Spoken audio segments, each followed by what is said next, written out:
Hey everybody, welcome to Don't Worry Wednesdays, the Hello. show where we hang out with you guys. And I This is forget. the show where we hang out with you guys. That's right. That's all we do here. Don't do anything more than that. Yeah. Oh heck, Raka, it's that time already. You just woke up. Man, you just Oh, woke up. good Wow, morning. man, isn't it? It's like, isn't it like 1 in the morning or something over there? Wow. You Could be. you got like a Ryan sleep schedule now. That's true. That's We true. it was Yeah. funny. I was just in a VC with Raka yesterday, and we were talking about sleep schedules and stuff like that. We were talking about Hmm. all kinds of fun stuff. But yeah, welcome everyone. Yeah, it's Don't Worry Wednesday. My internet is working. YouTube likes us this week, which is great. So we were able to be here, and it's exciting stuff. So, Nice. all right, Raka, you go ahead and get ready for Have a good bed. night. Wait, you just woke up? Okay, whatever, dude. Have a good night. Good morning and have a good night. Yes. Yeah. So anyway, so this is a show where we hang out with you guys. We talk about your issues, anything that you might be going through. If you have a challenge going on or something going on in your life, you can feel free to post it in the chat. You can here's actually a link to our website, bss.studio. That's the link to the area where you can start a topic and submit one there. You can also send us an email, dww@bss.studio. You can find us on Discord. I don't have the links to all that stuff right now. Princess is not with us yet. She is on her way. She's on the road, actually, literally. And so we'll see when she gets here. It'll be kind of a surprise and a fun little game we all play. You know, when does the dinger ding? Because When the ding dinger dongs. you will hear you'll hear a ding when she joins, Yeah. and it'll be cool. But yes, oh thanks Ryan, thanks for putting that in there. But yeah, those are the ways you can get in touch with us. We are not professional therapists, counselors, or anything like that. We're not football players or doctors or lawyers or judges or Supreme Court justices or politicians. Good. Yeah, Sounds like we covered it. yep, we're Oh, not any of that stuff. firemen, police officers, box cutters, I've dishwashers. been a box cutter before. I've been a dishwasher before. I've been a Yeah, box cutter as well. box cutter and a dishwasher. Yep, same Yep. job. Yeah. Yeah, they come hand in hand, those two. They do, yes, it's very true. But anyway, we just want to be your friend. We want to help in any way we can, maybe offer some perspective and mostly just some love and encouragement because we know that you guys are probably smart enough to figure this stuff out on your own. It just sometimes helps to have a friend that you can bounce some ideas off of and maybe get some different perspective. When we're in the thick of things, it's easy to get lost. So, well, we just want to help in any way we can by doing that. So, Princess is usually with us. With us, she's our chat room hostess. You're gonna get us trying to do that job tonight. So, hopefully, we're gonna be okay. But oh, don't hurt Box. Yeah, Oh, my we were response is, talking we about. would never. Why do you think we quit? Yes, we learned. Man, morals, We man. Morals got in the way of my job. I was there like, yes, cut the box, and I was like, can't do it. yeah. I used to see a box and be like, I will cut See, you. James? And then nope, not gonna do it. So anyway, um, yeah, we got some topics. Yeah, we're here. Yep. Let's do it. I'm Joe, I'm Ryan. and above me is Static Okay. hyphen And P. below me is like See, a the member label of. says Joe. Oh, okay. I was Your gonna label say says Static P. a member, one of the members of a single duel. Yes, one of the two. And before we say have a single duel. A single. Yeah, a single of a single duel. Oh yes, yes, one Mhm. of the singles.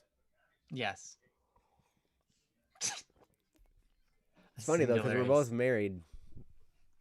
Oh, that's true. Neither of you are single. Interesting. All right. So anyway,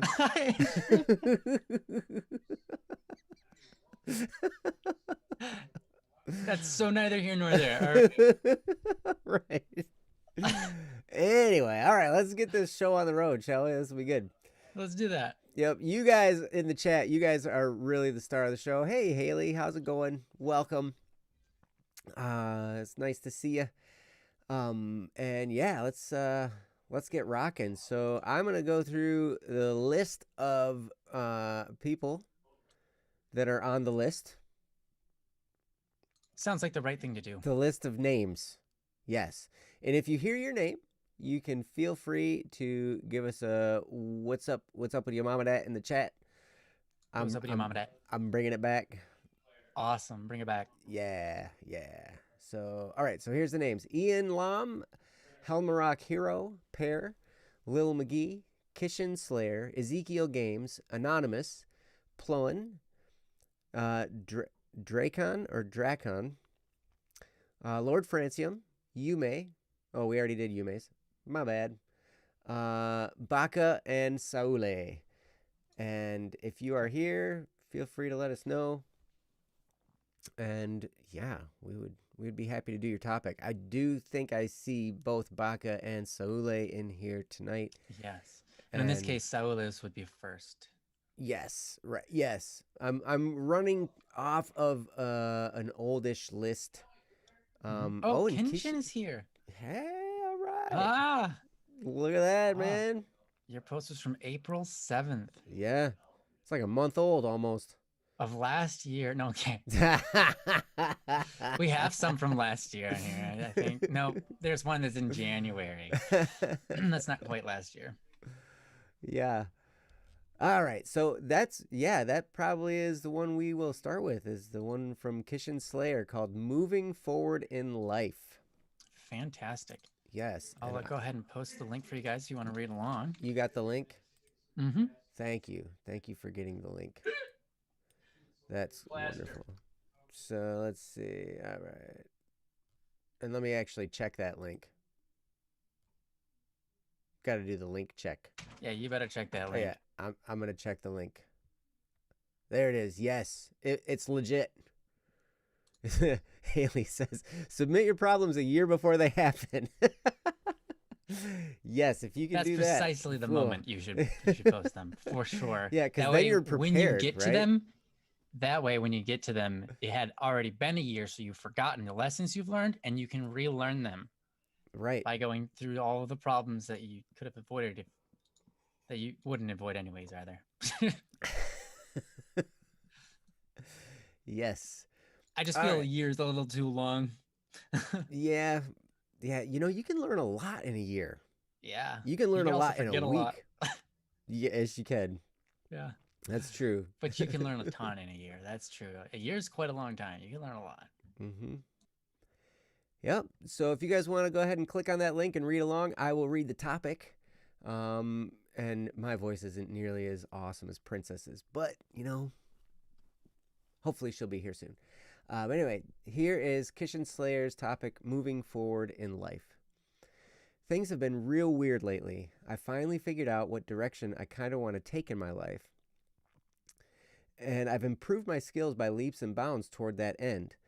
But it's like now that my life has gotten moving again, my long dormant suicidal thoughts just decided, yeah, you can deal with us now, so we're coming back to stay. I'm not constantly depressed or anything. I'm actually quite optimistic.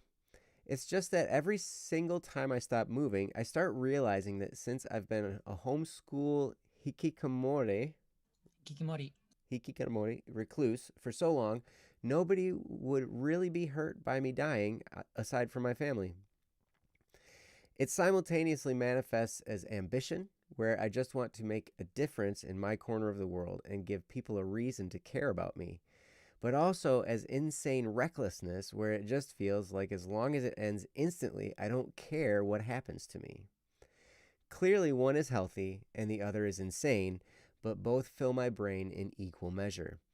I'm a big believer in problems never truly getting better. There are some things you can fix, but the truly serious issues in life will never leave. You simply grow to handle them better. I know that in several years I will look back and think, those issues were nothing. I deal with that every day like it's nothing. The real hard stuff is insert midlife crisis here. But I think it's really just sunk in that this is what life will be like for the next however many years until I can make the next big step in life. I've finally learned the meaning of the daily grind. And that Mm. is from Kishin Slayer. That was really So, well written, by the way. yes, very well written. Thank you for the topic, Kishin Slayer, and hopefully we'll have some stuff to tell you about. One of the things that's interesting is, um, we death is a part of life, and it's been said in many ways. It's kind of one of the things that gives life meaning because the fact that our life will end at some point gives us some kind of motivation to do something while we're here and to accomplish stuff because we know that time is limited. We don't know when it's going to be over, but we do know that eventually down the line it will come to a close. And so it kind of awakens us a little bit, and it can be a real motivator. And also I've heard Stephen Covey wrote a book called The 7 Habits of Highly Effective People, and he would always talk about the funeral test. He's like, imagine you're at your funeral, and what are you going to want people to be remembering about you at that time? And if you can kind of run your life in a way that you would be proud of that moment, then it can be a good thing. But it's definitely a weird thing to come to grips with sometimes, and we don't always have it in front of our face. But anyway, hopefully I've set things up enough for Ryan and enough for him to take a drink of his drink so he can say some stuff.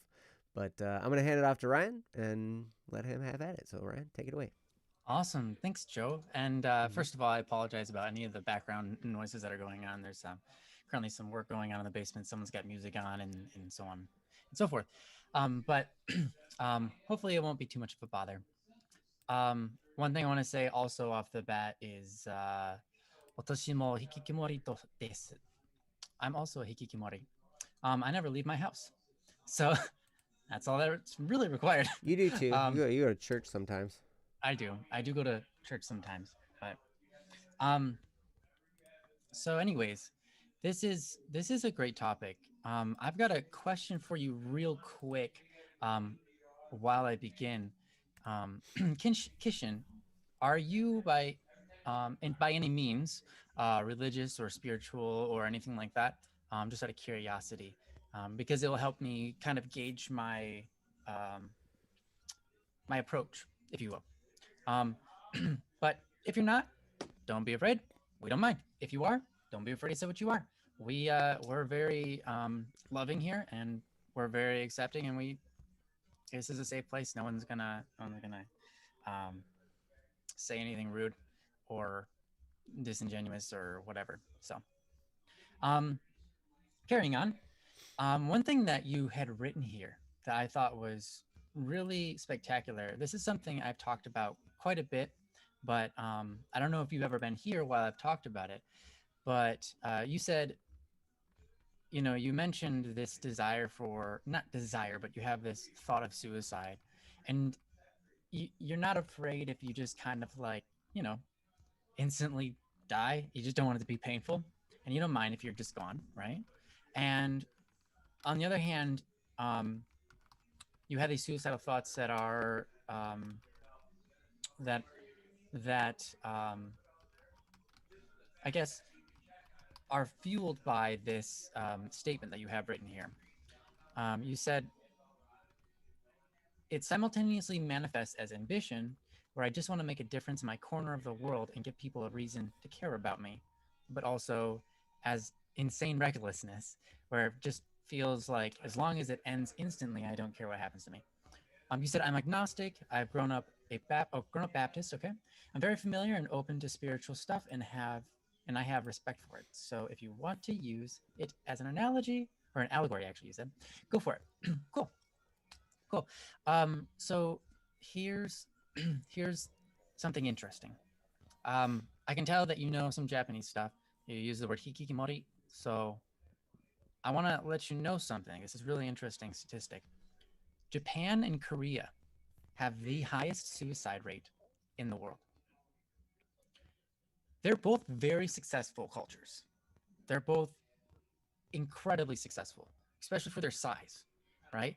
Right now, you can go anywhere in the world. Everybody knows Korea. Everybody knows Japan, right?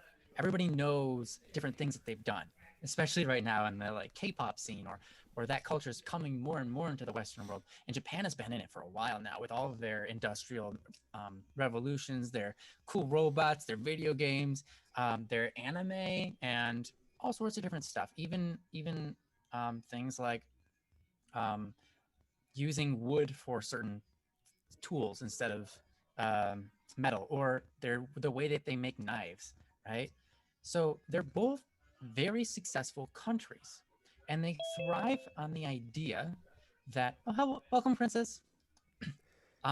They thrive on the concept of you. Oh, hold on one second. You said also to be clear, I'm not really hikikimori anymore. Okay, cool, but it's still kind of ingrained into me. Um, welcome to the NHK gang. Nice. Um, so these two cultures have the highest suicide rate, Japan and Korea. Why is that? And I think it comes from something that you also said. You said, I just want to make a difference in my corner of the world and give people a reason to care about me. This is the main reason that suicide happens in Japan and Korea.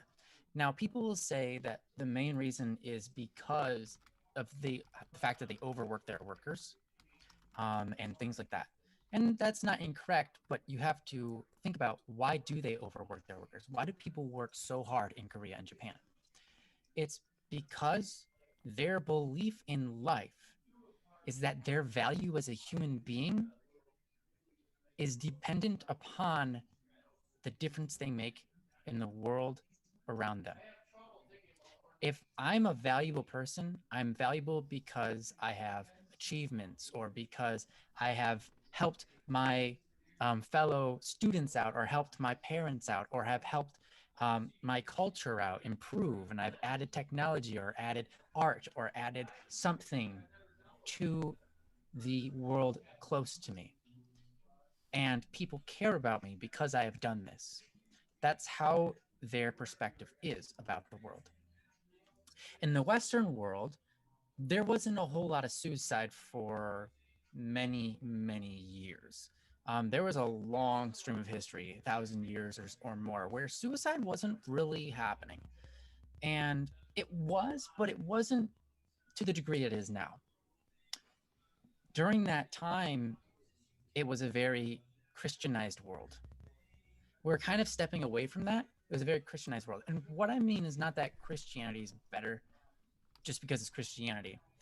What I'm trying to say is that the core values of Christianity are that people are not valuable based on their productivity. Right? A lot of the world says that people's value is based on their productivity, and America's going more and more and more that way. Whereas the Christian world was saying, no, people aren't valuable based on their productivity. People are inherently valuable. We are inherently equally valuable regardless of what you do with your life. You have someone who's 98 years old, maybe they're on their deathbed, they haven't done anything in weeks, months, maybe years. And we look at that person and say, that person is worth everything. That person is a highly valuable individual. You know, sure, maybe they have wisdom to share, but maybe they don't. Still, they're valuable, right? They're valuable to us because we believe that value is not dependent upon how effective you are in society, right? America and a lot of the Western world now is going more and more and more into the belief that we are valuable based on our productivity. Mm-hmm. TV has trained us to do this. YouTube trains us to do this. A lot of success principles kind of train us to do this. So if we can steer clear of that misconception about humanity, about dignity, about the value of human beings, we can reduce the amount of of suicide in the world, right? We can reduce that feeling that I'm not worth anything and nobody cares about me because I haven't done anything Mhm. for people to care about. But that's wrong. People care about you and they don't even know you. Mhm. People who you never even met care about you. And that doesn't make sense. But that's because those people care about everybody because they believe that everybody has value. Mhm. And that's a beautiful thing. They'll meet you as a stranger for the first time ever, and you'll be like, wow, that was the kindest person I ever met. They were so kind to me. It's like I had known them for years. And it's because they value you, not based on what you've done, but because of who you are, that you're human and that you're with it. You're with us in this world. And I think that that's beautiful, right? We all can agree that that's a beautiful nature. If someone can approach us and be kind just because we haven't done anything for them, but because they care about humans. And yeah, so if we can train ourselves to care about others that way, right? If we can train ourselves to see others, a lot of times we already do, we just don't notice it because we are, even though, like I said, we're kind of going away from a Christian society, uh, Christianized society, which is I'm not gonna complain. Um, Even though we're going in that direction, the world we live in is still very Christianized.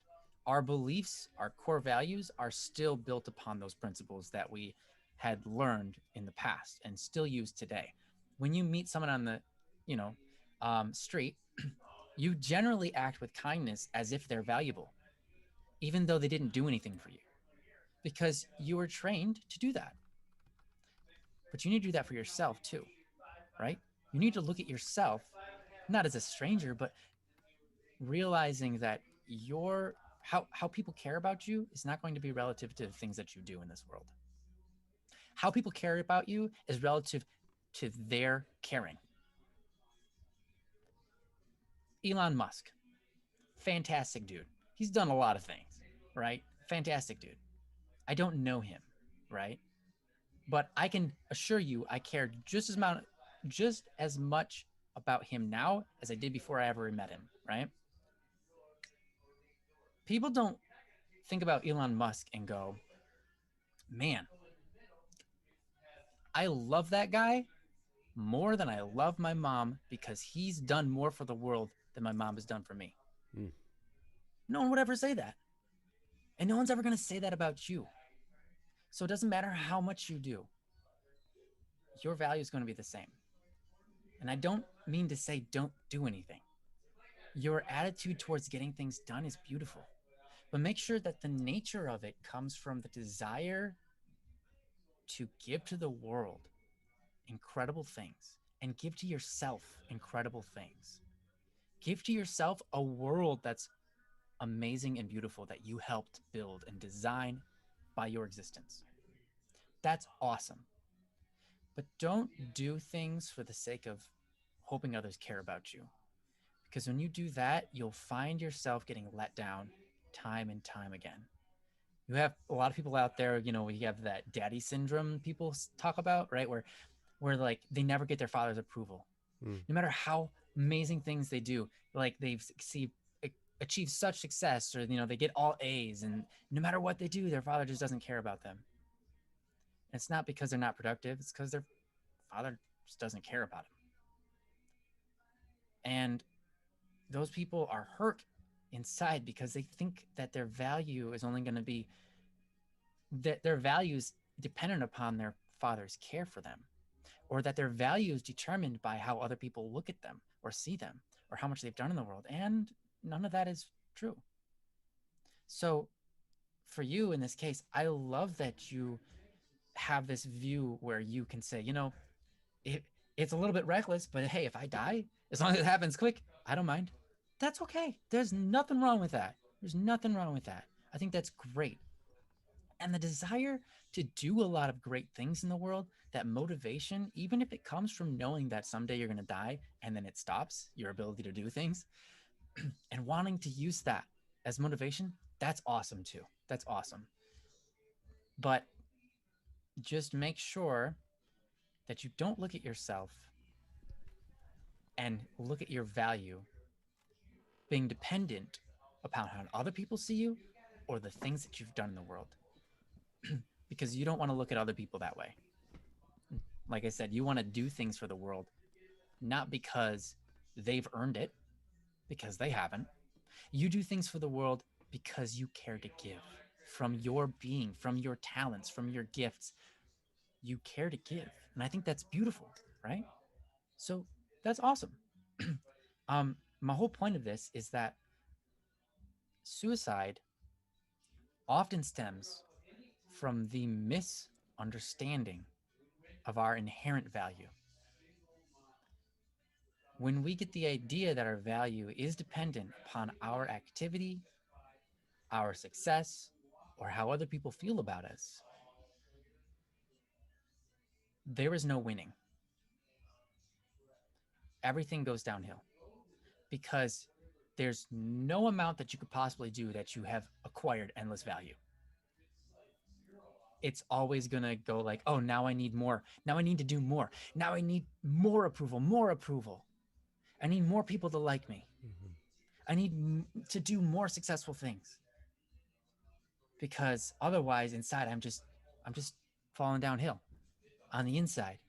I've been on that road, and I think a lot of us have, where it's like we achieve a little bit of success and then immediately we feel like we're in the grave, like we're 6 feet under, like our emotions are all just boom, gone. And we look at ourselves like we're pitiful, and it's like, what happened to that emotional high? You know, I need to go do more. I need to go do more. And we have to stop that. And the way to stop that is to get to the root of the problem. And the root of the problem is that your value, how amazing you are, is not dependent on how people see you or how great of things you've done. And if you can solve that problem, then your view of yourself, you don't have to worry about it caving in and going up and caving in again over and over and over, because you realize, hey, I'm valuable regardless. Yeah, I had a bad day. I didn't do anything today. It was terrible. I was lazy and I hated it, and I don't like myself for that. But I'm not going to get depressed or feel like, man, it's over. No, everything's fine. Tomorrow's a day. I'm the same person. Let's go. Let's do it. Mm-hmm. Let's get something done. You know? So I know I talked for a while. I repeated myself, but I really wanted to get that through because it's really important. And the more I can talk about it, hopefully the more we can spread that message across the world and get people to understand, hey, you're valuable. I don't care what you've done. I love you and you're excellent. And I want to know you more. Because if we can talk to people like that, then suicide has almost met its end. There are a couple other reasons, but that's the main reason.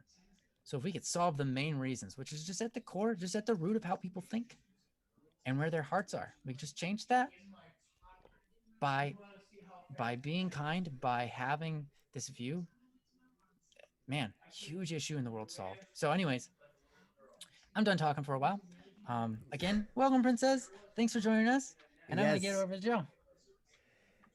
Thanks, Ryan. That was, something just happened. It flickered. That was weird. All right. Stop it. Stop. So anyway, Ryan, thank you. Kishan has an update. He says, for me, my value comes from self-improvement based on my perception of what the ideal me is. When I'm depressed, it's usually because I'm not meeting my goals or don't know how to in most cases. And man, I've definitely been there. I'm there, still. I struggle with this as well. And I think this is a real human thing where it's like, we tend to think we're not very valuable if we're not accomplishing things. There's so many times in my life I've felt like an absolute failure in whatever it was I'm doing, whether it's in my family, whether it's in parenting, whether it's in marriage, whether it's in my job, whether it's in music, wherever it is. I feel like most of the time I've spent contemplating how I'm failing at it. And it's not very fun, right? But after you go through that long enough, and I'm old now, so I'm like in my 40s, and so I've dealt with this for a long time, and only recently has it come to the point where it's starting to kind of relax a little bit and say, you know what, I don't even care. You know what, I'm going to be that guy, I guess, and people are going to look at me like I'm stupid. Okay. People are going to make fun of me behind my back. All right. People are going to judge me. Okay, whatever. You know what? I don't even care anymore, Like, think what you want, say what you want, if I may be a reproach to the world. And you know what? That'd be all right. If you remember back from, I know you said you're agnostic now, but if you remember back from when you were growing up as a Baptist, you probably were familiar a little bit with some of the Old Testament prophets. I mean, these guys that, we look to in the scripture as like these really wise men, right? Like these guys were looked at as lunatics.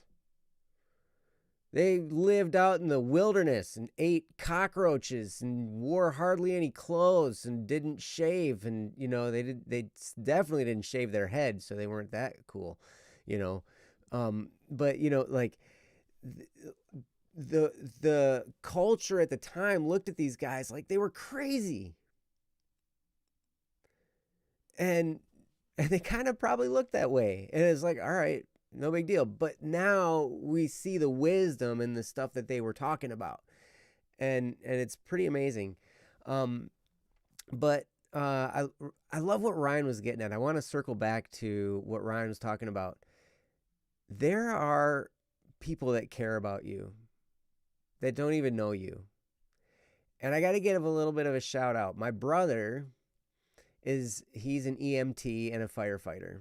I know Haley, I saw her in the chat recently. She's like really close to being done with her EMT training. She's going to be an EMT. But I mean, and I hope that's okay to say, Haley. I'm just really proud of you because I respect that profession so much. And anybody who puts themselves into that position of being a first responder and to really taking when somebody they don't know is injured or in trouble, they go there and help them and save their life or, get them secured and, on their way to being helped. All that, it's just incredible to me that if something happened to you or any of us, forces like that would be mobilized in our direction to help us out. And if you got lost in the wilderness somewhere, there would be search parties of tens, maybe hundreds of people searching for you. They would be using all kinds of resources, helicopters, boats if it's at sea, helicopters if it's in the mountains, maybe dog sleds even if you're way up somewhere, but the search efforts would just be insane. And that's your one life that when we look at our lives and we think, oh my gosh, I'm failing at everything, or I haven't accomplished anything. How can anybody be proud of me? Financially, I'm a wreck, I remember all these thoughts. But man, if I got lost somewhere, forces would mobilize to try and find me. And it's the same for you.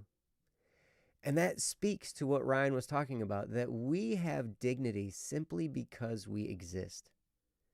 We have value just because we are, not because what we have done. And I know it's kind of cliche, but that's why we're called human beings and not human doings.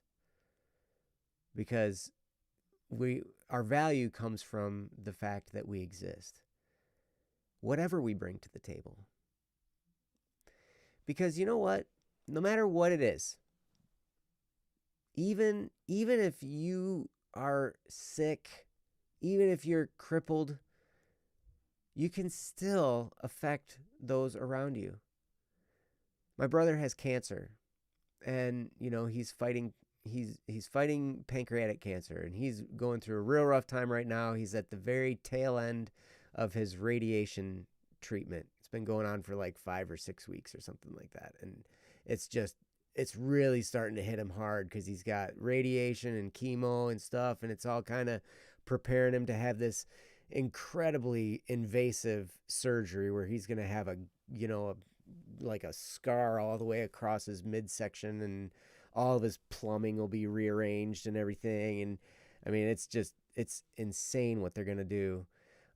But all this is in preparation for that. And to watch him just live while he goes through this is inspiring. Because that's hard.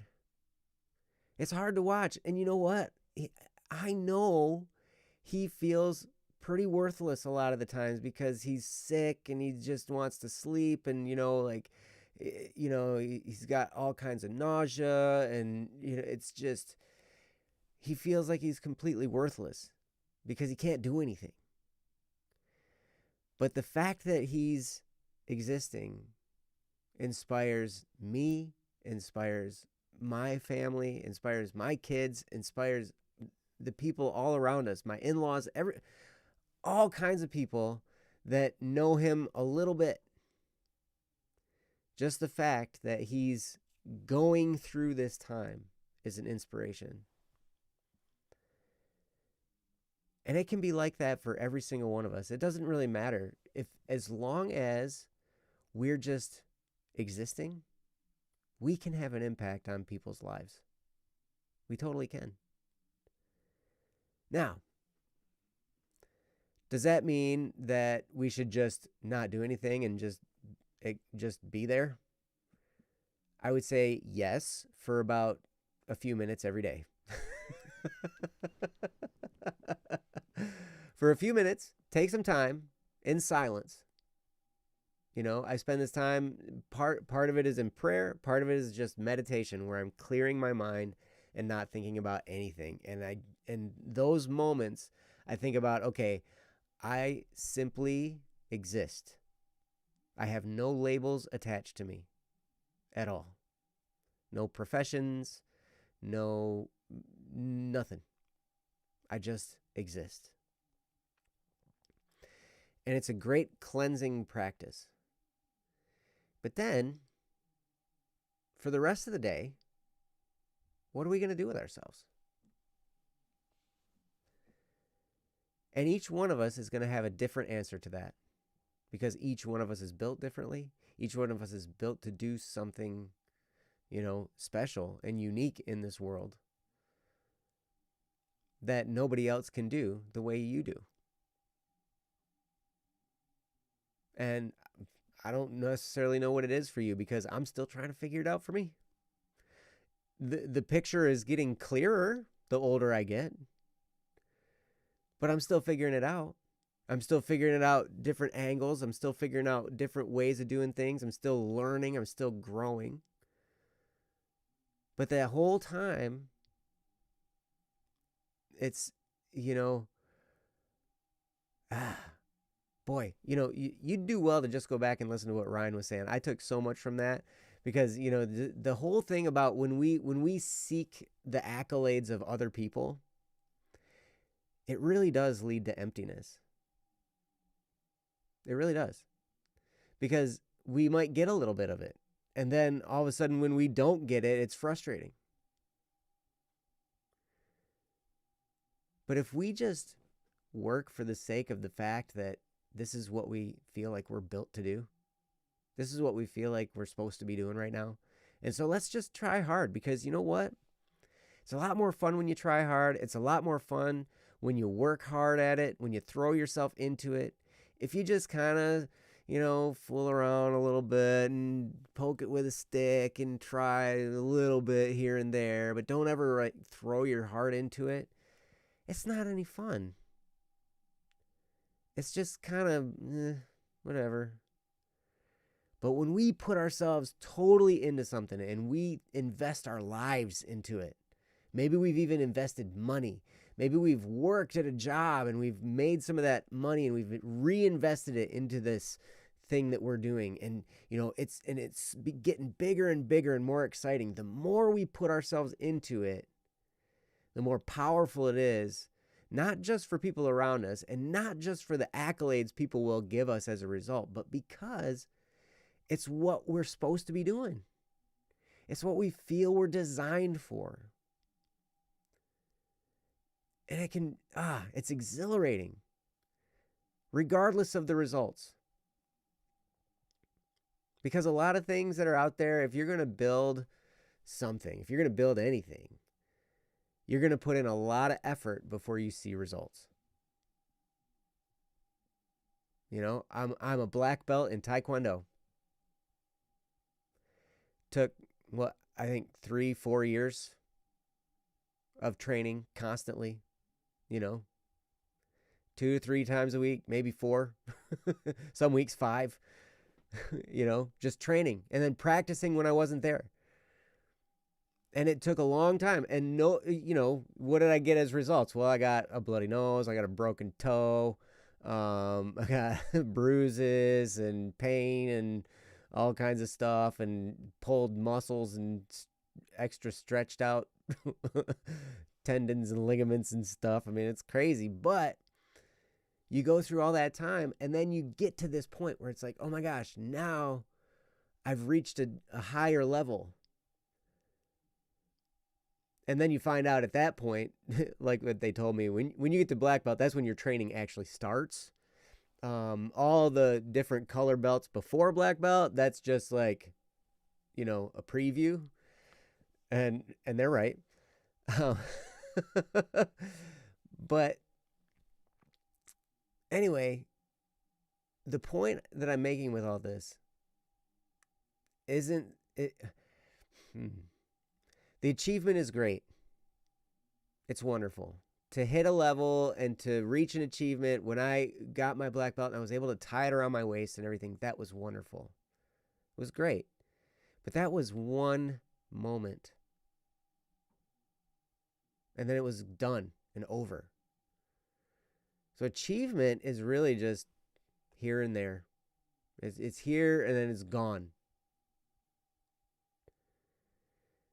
But when we live our dream, when we live what we're passionate about, we're in it constantly. And we're dealing with challenges in it. And we're dealing with, good times in it. And we're dealing with, YouTube not liking us and shutting us down for a week or something. And there's all kinds of stuff you're going to run into.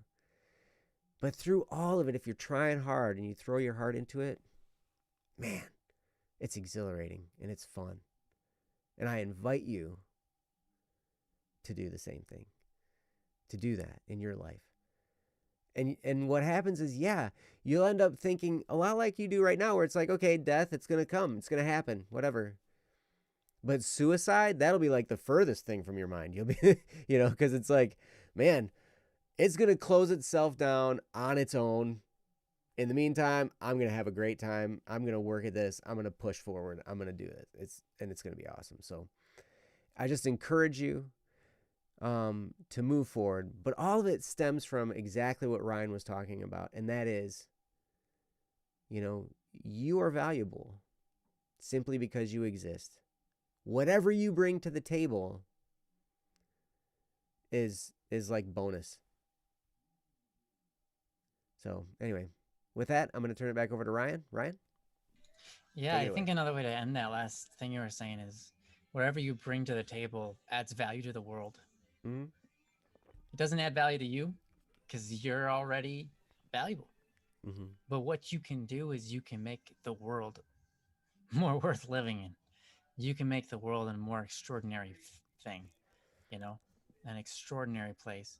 Mm-hmm. People in this society think humans are evil inherently, that humans are anti-nature, that because we exist, nature has to fall for us to stand.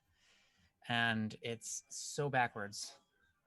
In fact, before humans came around, there were plenty of animals that went extinct without us. We have saved more animals from extinction than we have caused into extinction. Wow. believe it or not. We we replant trees when we kill them. Not always, but some of us do, right? And there's industries where they get money to do things like that. My point is that people can add so much value to the world, and we aren't we aren't like a fungus on this earth. We're a beautiful thing, and we can do incredible things, or we can do terrible things, right? Everyone's capable of that, doing great things or doing bad things, for sure. Um, so whatever great things you can do, you add value to the world. Whatever bad things you do, you take value away. But you, regardless of you being a nice person or a bad person, good or evil, whatever it be, you're still valuable. Mm. Period. So, um, I mean, there's not really a whole much more to say, but Genshin, or sorry, Kishin. That's what it is. Kishin. Sorry, I had to re look at that. Um, Kishin. I'm just hoping that all of this has made sense and that it's had an impact on how you see things. Um, I'm sure that most of this you already knew. I'm sure that most of this you had thought of before. You'd already calculated out. But sometimes it just hears, or it's helpful to rehear it or rethink about it, and it helps resettle into our minds to help give us the right views and the perspectives and reinforce those views and perspectives. You know, there are many things in this world that are opinions, and some of them they are neither wrong nor right. But there are opinions which I personally believe are wrong and opinions that are right. And what I mean by this is there are opinions that hold us back from growth. There are opinions that make a situation look bad even though it's not. There are opinions that make us mean towards others that when we don't need to be, or you know, insult something or blah blah blah, right? There are opinions that lead us in the wrong direction and away from self-improvement. What I really like about what you were saying, Kishan, is that you are desiring to go and to head towards self-improvement. That what you want to do is you want to see yourself excel and you want to do better things and get better as a human being. I think that's awesome. And I encourage you, keep on doing that. That's fantastic. Keep it up. Um, but if you um, if you find any opinions in yourself that don't lead you that direction, reconsider them. Reconsider them. And it might be an opinion or it might just be wisdom about what we're talking about today. You know, how human value is inherent. Human value is not dependent upon what you do in the world. A lot of the world might argue, and that's their opinion. Now, it could be fact, right? If if if for example, you humor the situation, if for example there is a God and God's existent is existence and why he made us and what he made us for is what gives us value, then there's a truth to the fact that humans are inherently valuable. But if there is no God, which is fine, if there is no God, then our value being entirely, you know, just inherent is a little hard to believe. However, I'm going to run a story by you. An example. Imagine I've done this sample many times, so I apologize to everybody in the chat. But it's a good one. It's a good one. So here's an analogy for you. Think about you go to the store, right? And you need a wrench to fix something. You're like, man, I've got this one bolt, and I need a wrench. You go to the store and you look at the prices of the wrenches, and you find the right gauge, and you're just like, okay, here it is. And there's like four wrenches in front of you, and you're thinking to yourself, I'm literally only using this wrench for one thing. I don't even care if it breaks after that. It If it breaks doing it, as long as it gets the job done, because I don't care. It's doing one job for me. And I'm never going to do this again. So you buy the cheapest wrench. The value of that wrench was dependent upon your use for it. And I think that's a lot of how people look at other people and themselves in the world? Do you look at other people in the world and gauge their value as a human being based on how much you can use them? I hope that's a no. For some people, that's a yes. Just so you know, for some people, that is a yes. And they wouldn't think that or say that out loud, but subconsciously, they act like that. Because subconsciously, when they're not thinking about it, that is what they believe. When they look at other people, the value of that person is based on how much they can use them, how much they can get out of them, or Mm-hmm. even how much they can entertain them, how much they like me. Mm-hmm. If they like me, then they're valuable. If they don't like me, they're my enemy and they're worthless. They're scum, they're dirt. You know? There are many people in, there's a degree of like a varying degree of how intense you are with this. But lots of people are like that. But I prefer not to look at people like that. Why? Because there's more to this story. Imagine someone gives you imagine you have a friend. You're at school, right? You have a friend, they walk up to you and they give you a piece of paper and it's their homework assignment, right? And they're like, "Hey, hold on to this for me for a second. I got to go to the bathroom." And so they go away, you're holding onto this piece of paper. Some bully comes up and he tries to take the paper away from you so he can rip it. What do? You go, yeah, have this piece of paper, enjoy ripping it. No, of course you don't. You go, no, I'm not going to let you have this piece of paper, and you're going to take it and defend that piece of paper. You're putting your life on the line. You're willing to take pain. You're willing for that bully to punch you so that you can protect a piece of paper that has no use to you. Isn't that weird? See, value isn't based on how much we can use things all the time. Sometimes we look at something and the value of that object is based on a relationship that we have with a friend, right? In this example, that's why. Imagine the paper had nothing on it. It's still worth the same thing. You will defend that piece of paper even though it has nothing on it, nothing written. Most people, not all people, but most people will go, no, I'm not going to let you have this piece of paper so you can rip it up because this is my friend's. It belongs to him. If it were mine, I wouldn't care. It's blank, but this is my friend's and I will not let you have it and rip it up. So you value that piece of paper based on your friendship, your relationship with that other person. Now, here's the next scenario. Now, are humans like that? Possibly. Are humans rather than, are we going to look at someone and say, oh, their value is based on how much I use them? Or their value is based on the relationships that they have? Well, here's another version. A bully you don't even know, right? The one you know is just a bully. You've known him for a long time. I mean, but you aren't close to him. You aren't friends with him, right? And he hands you a piece of paper, and it's his homework assignment.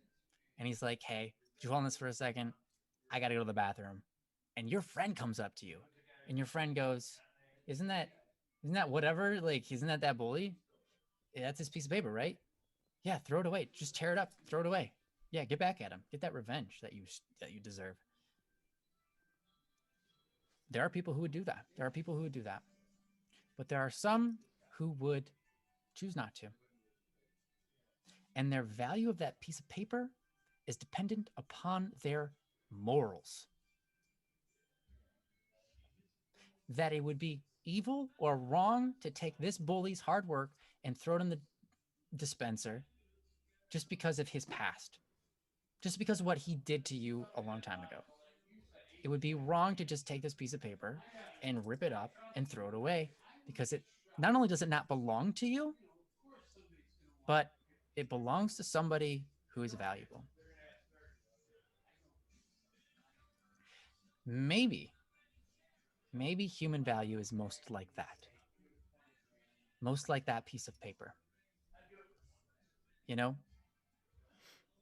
maybe they come from a bad family, a family of bullies, and now it's handed on to you. That person's in your presence. And one day you're going to give it back to that family. You know, you're only meeting this person for a time and you're going to have to talk to them, but you're going to eventually take that person and give it back to their bullying family. When you look at that person, you have compassion.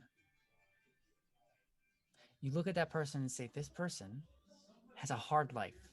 I'm going to do what I can in this moment to make this person's life feel better, to do my best to add value into this other person's life, to make the world more valuable around them. I'm going to show compassion and care to them. I feel like humans are more like a piece of paper in this regard, where our value is not based on how useful we are, our relationships, but this strange concept that's almost hard to speak of, hard to understand. But human nature to me is more like that, where the value, sure, be it moral or just the right thing or the wrong thing, wisdom, opinions, it seems that our world progresses better and that people feel better inside when we look at individuals and ourselves as inherently valuable. When we start to degrade others, when we look at each other or ourselves as valuable based on our productivity or our relationships, the world gets worse. Mm-hmm. The world just gets worse Mm-hmm. and worse. And you can look throughout history and find this is true. It's nothing new. You Mm-hmm. can go to every era and look at how good their culture was in this regard and watch where they head scientifically, mathematically, etc., right? Culturally, their relationships, how long that country lasts. Sometimes that's the key factor, not always, but sometimes. You can look at history and how they view each other and view themselves, and you'll find that it is simply wisdom, that we treat each other well and that we value each other equally, but incredibly importantly, with incredible importance.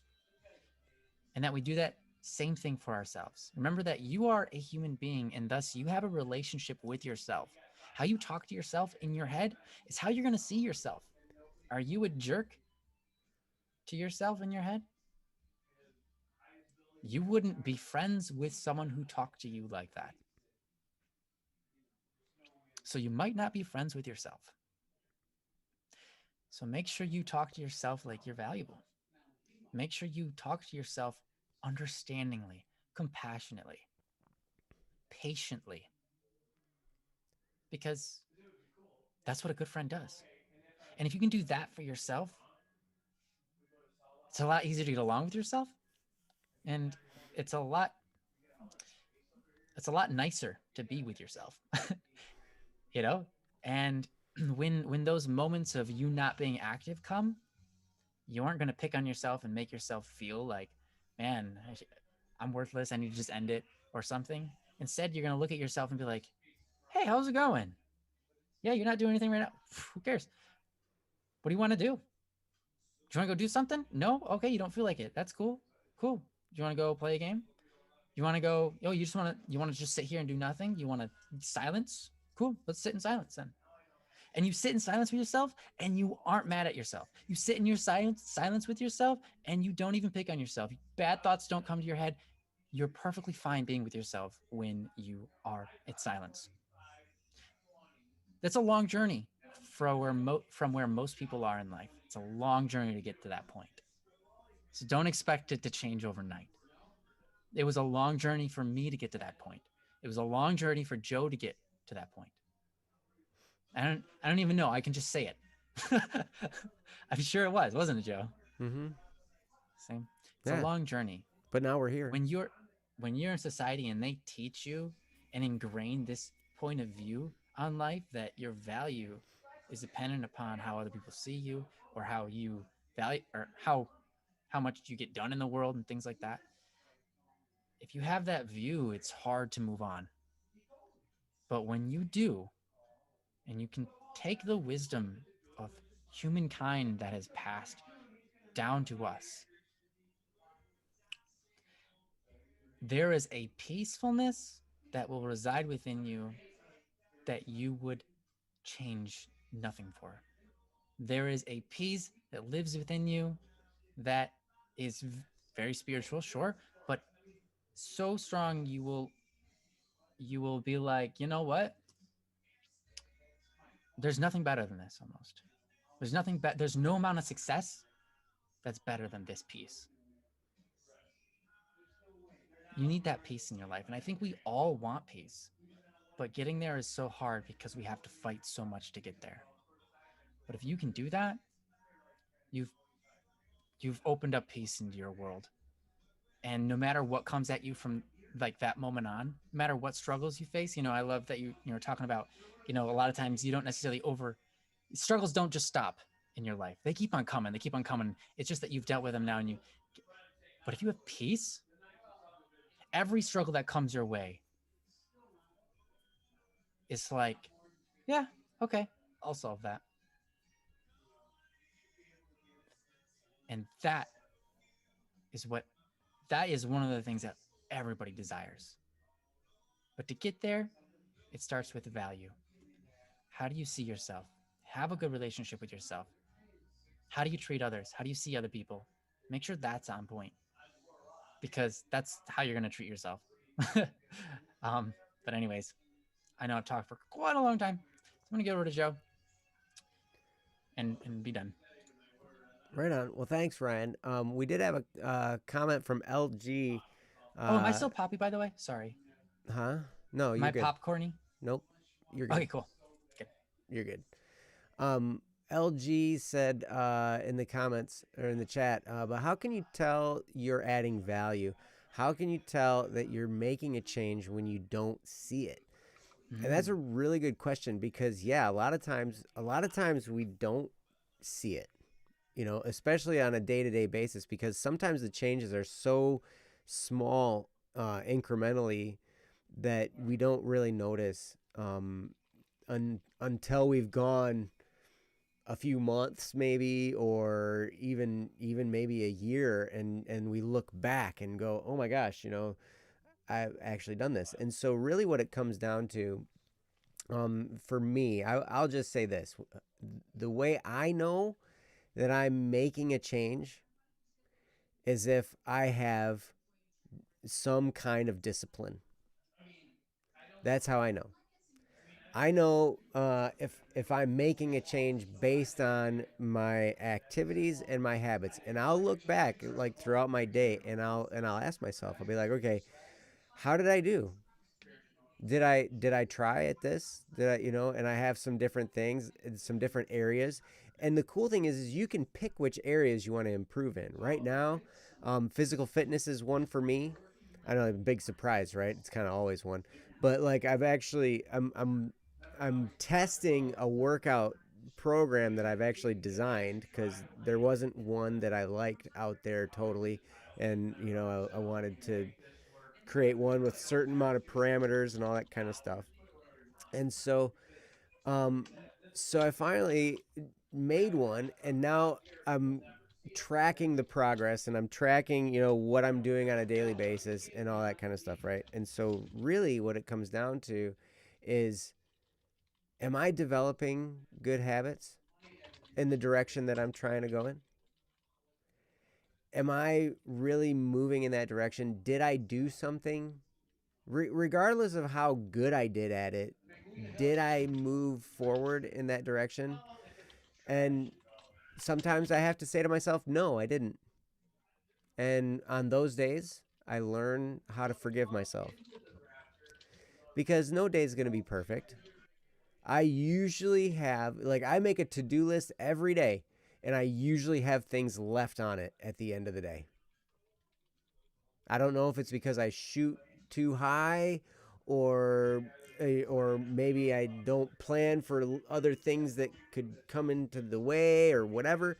But a lot of times I'll make my to-do list, and then there will be a few things left, maybe 10 things left on there. Maybe I checked off one or two on the list and then the rest are still there and I have to do them tomorrow, right? But the day's over. So I can't go back and I can't change anything. All I can do is I can look back and I can be like, all right, why did this happen? Was there anything I could have done differently to make it different so I would have a better outcome? And most of the time, the answer is, I did the best I could with the information I had. I did the best I could with, what I knew how to do. And I'm just going to jam with the music in Ryan's background right now for a little bit. I'm sorry. I'll be myself. I'm so sorry. I forgot. It's all good. But that's how I would do it, LG. I would say, just kind of take a look at your day and you can say, all right, you can pick a virtue. You can pick one of the cardinal virtues to get good at. You can pick one of Ben Franklin's 13 virtues. You can just Google virtues and then you can pick one and you can say, all right, I'm going to try to get better in this area today. Or I'm going to try and get better in this area over the next week or the next 2 weeks or whatever. And, what you can do then is you can just kind of set it up, look at it every morning, have it written down somewhere where you can look at it and be like, all right, that's the one I'm going to think about today. And then at the end of your day, you look back and you go, okay, how did I do? And it's a moment where you're honest with yourself and you just say, okay, I did better today. I think I tried hard and I did the best I could. And that's good. That's a win. Or it's, oh man, well, this happened and so I don't really do so good there. And it's like, well, all right. How will I deal with that if it comes up in the future? And it's never a time to beat ourselves up. I would always use that moment as a time to beat myself up. But, I've learned that never does me any good. I need to learn from it. I need to learn from those experiences and then just grow from them. And that's it. So how do you tell? Sometimes you don't tell. Sometimes the only way you can tell is to examine your day at the end of the day. And the only thing you can look at is, did I try? Because you're right, you're not going to see a change happen. Most changes are gradual. Everybody wants to get, to go from out of shape to completely ripped in like a week. But it just isn't the way it is. Only I can do that. Only Ryan can do that. Pretty sure it took me 2 weeks. 2 weeks? Okay. Yeah. Maybe it was 1 week. I can't remember. I think it was 2. Yeah. But anything takes time. And so the only thing you can do is you can look back on your day and you can ask yourself, did I try? And if you did, you're moving in the right direction. And if you didn't, you can forgive yourself and you can regroup and you can try again. But that's pretty much it. And I tell you what, Kishan Slayer, thank you so much for the topic. And LG, thank you for the comment. Everybody, thank you for the conversation going in the chat. You guys are amazing. Yeah, I hope some of that was helpful. It was definitely helpful for us. It was kind of like therapy for us, apparently, because we just got to talk for a while. Yeah. And get some stuff off our chest. Yeah, that's true. But anyway, thank you so much, Kishan Slayer, for that. And yeah, come back again soon. We love having you. So anyway, what do you say we move on to the next topic, hey? Yeah, I think that's great. I think Sourlace next. I think Unless someone else think has that's showed right. up. I think that's absolutely right. What I'll do, I'll go through the topics one more time, to just see if you guys hear your name, you can let us know you're here. And glad to know it was helpful, LG. Oh, that's great, LG. Awesome. Ian Lam, Helmarock Hero, Pear, Lil McGee, Ezekiel Games, Anonymous, Ploen, Dracon or I'm gonna. How would you pronounce that, Ryan? Dracon or Dracon? Dracon, Dracon. Dracon, Dracon, Dracon. Dracon, Dracon, Dracon. Dracon. I don't know, man. I Like don't know. dragon.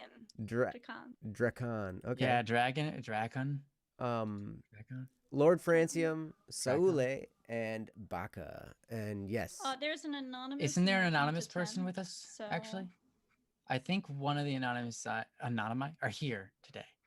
I could be wrong. is it true? Princess, are they there? Do you know? Is there more than one anonymous? No, there's only There's one. one anonymous. There's one Oh, anonymous. the one anonymous that I know of. I don't know if I've seen them, but I know that they usually can't make it. So they actually told Oh. me, like, last week, like, hey, if you can get them to do it anyways at some point, because they can't make it. Oh, okay. Yeah. Uh-huh. I just realized what happened. Why I thought they were here. But yes, they are not here. Okay. They are not, but they still would like it covered. So All right. definitely say that we should do that one either before or after Subways. All right. Okay. Well, let's do it now since it since it was posted on the 16th. Saule, Or we can ask Sully if Sully can stay to the end, because we can always do it at the end too. Yeah, Sally, would you mind staying around?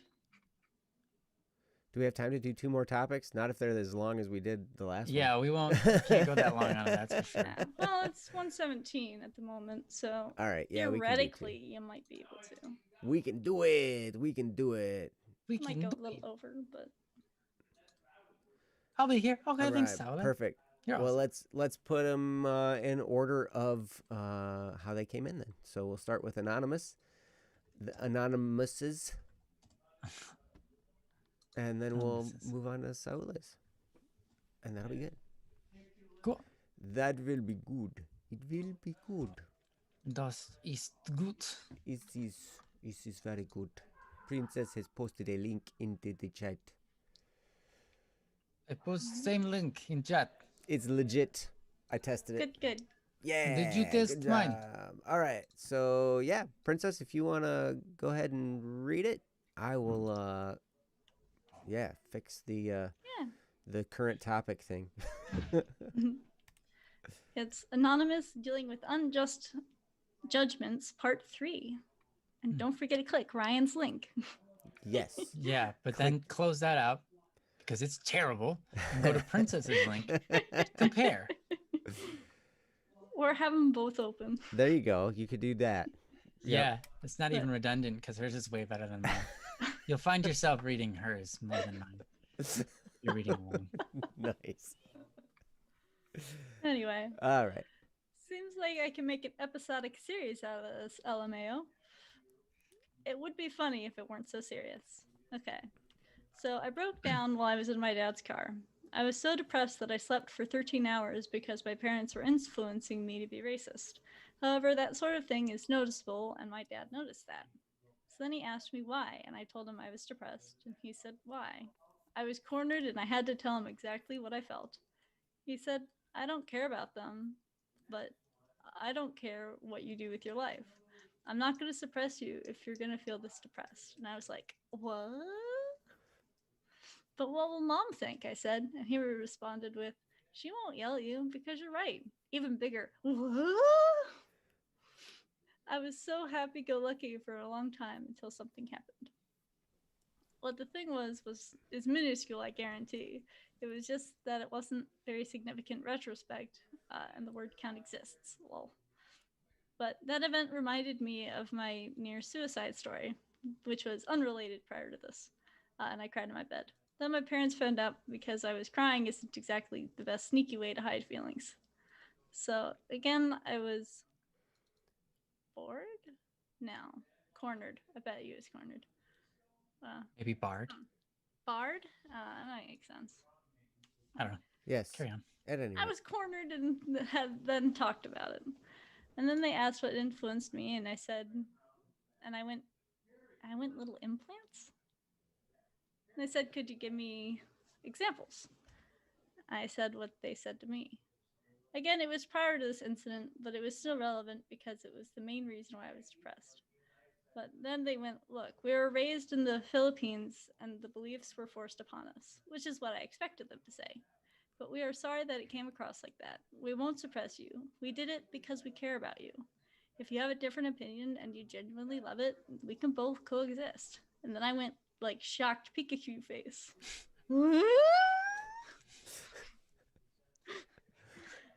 I didn't Just know a- they would take responsibility, but I'm extremely proud and happy they did, and my life is genuinely a lot more beautiful and better.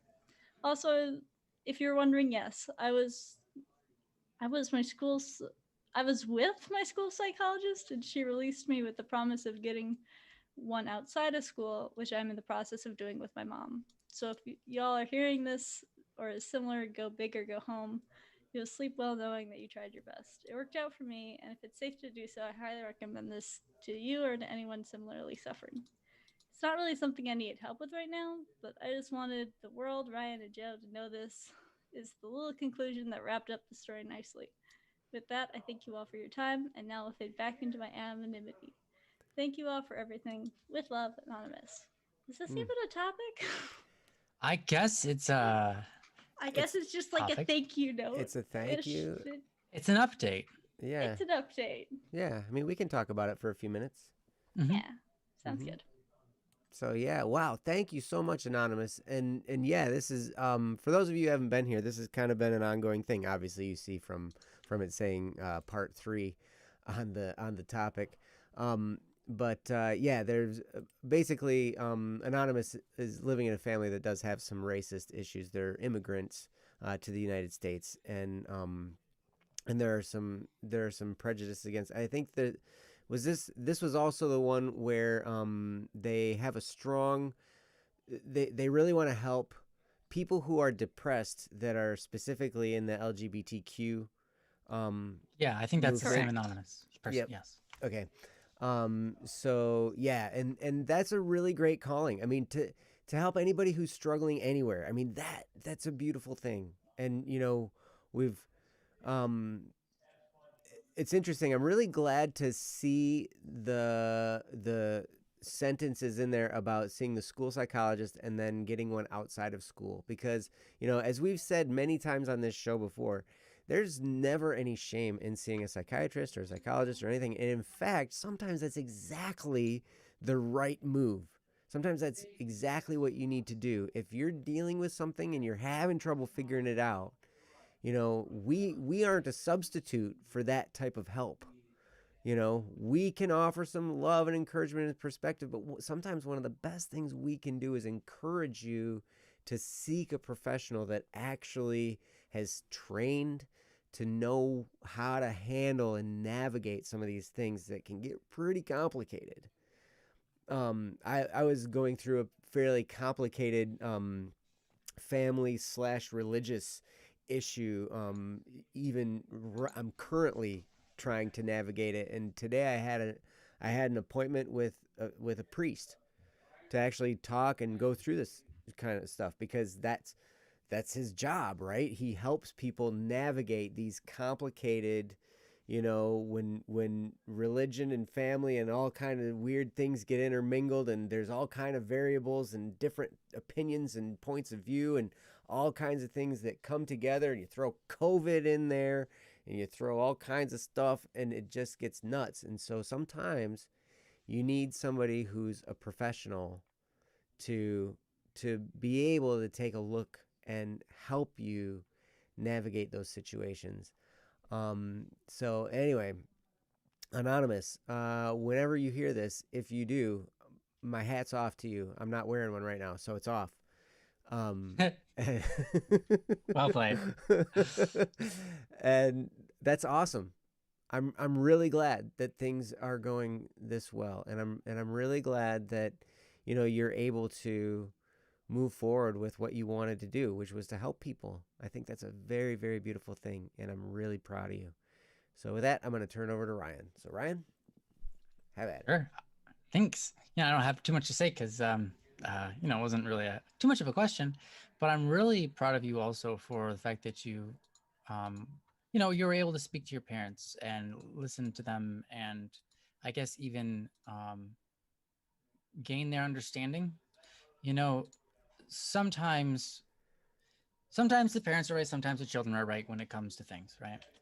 Hmm. But the fact that you were consistent about your beliefs in the regards of racism and LGBTQ and etc., wanting to help people first and foremost, regardless of those things, you know, whether they're LGBTQ or plus, or straight, um, or, you know, black, red, yellow, white, brown. There's even a Sure, song, red and yellow, black and white, they are precious in His sight. that's racist. Ah, I know. Sorry. They didn't even include all of them. What about people who with John? All right.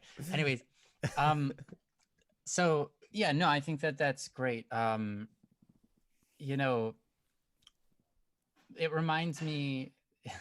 It's kind of strange, but it reminds me of the in the Bible. There's a story about someone who begs to God, and God turns them away, and they continue to beg. Um, it happens actually a couple times in the Bible. The one I'm thinking about mostly is the one where um, it's with Jesus, and Jesus basically was like, okay, so there's a girl, she comes, she's like, hey, my daughter needs your help. And Jesus is like, no, you. And she's like talking about how even the dogs eat the scraps from the table. You probably remember that line.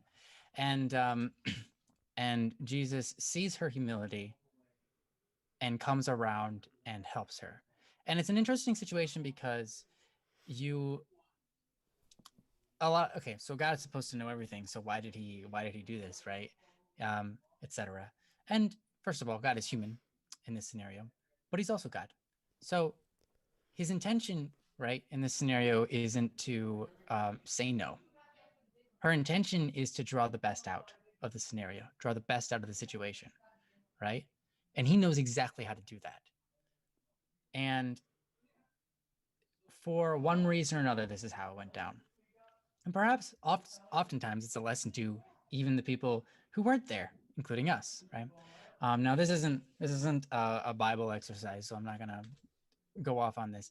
But I know that the anonymous person who submitted this is Christian, so that's why I'm covering it. Um, so basically, what my point is, though, is sometimes you just have to continue along the path that you believe is right in the face of those who are above you, who you're supposed to follow, right? And sometimes you just have to continue to do the right thing or continue to beg for mercy, continue to, etc. And eventually things will go the right way they're meant to.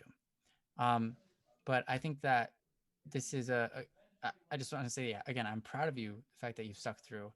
It sinks that you had to experience a hard time to get here with your parents, but it's great. And it's something that helps build your relationship. A lot of times you find in relationships that maybe your friend has a different belief about something. And you two kind of part ways, or you're angry at each other for a while.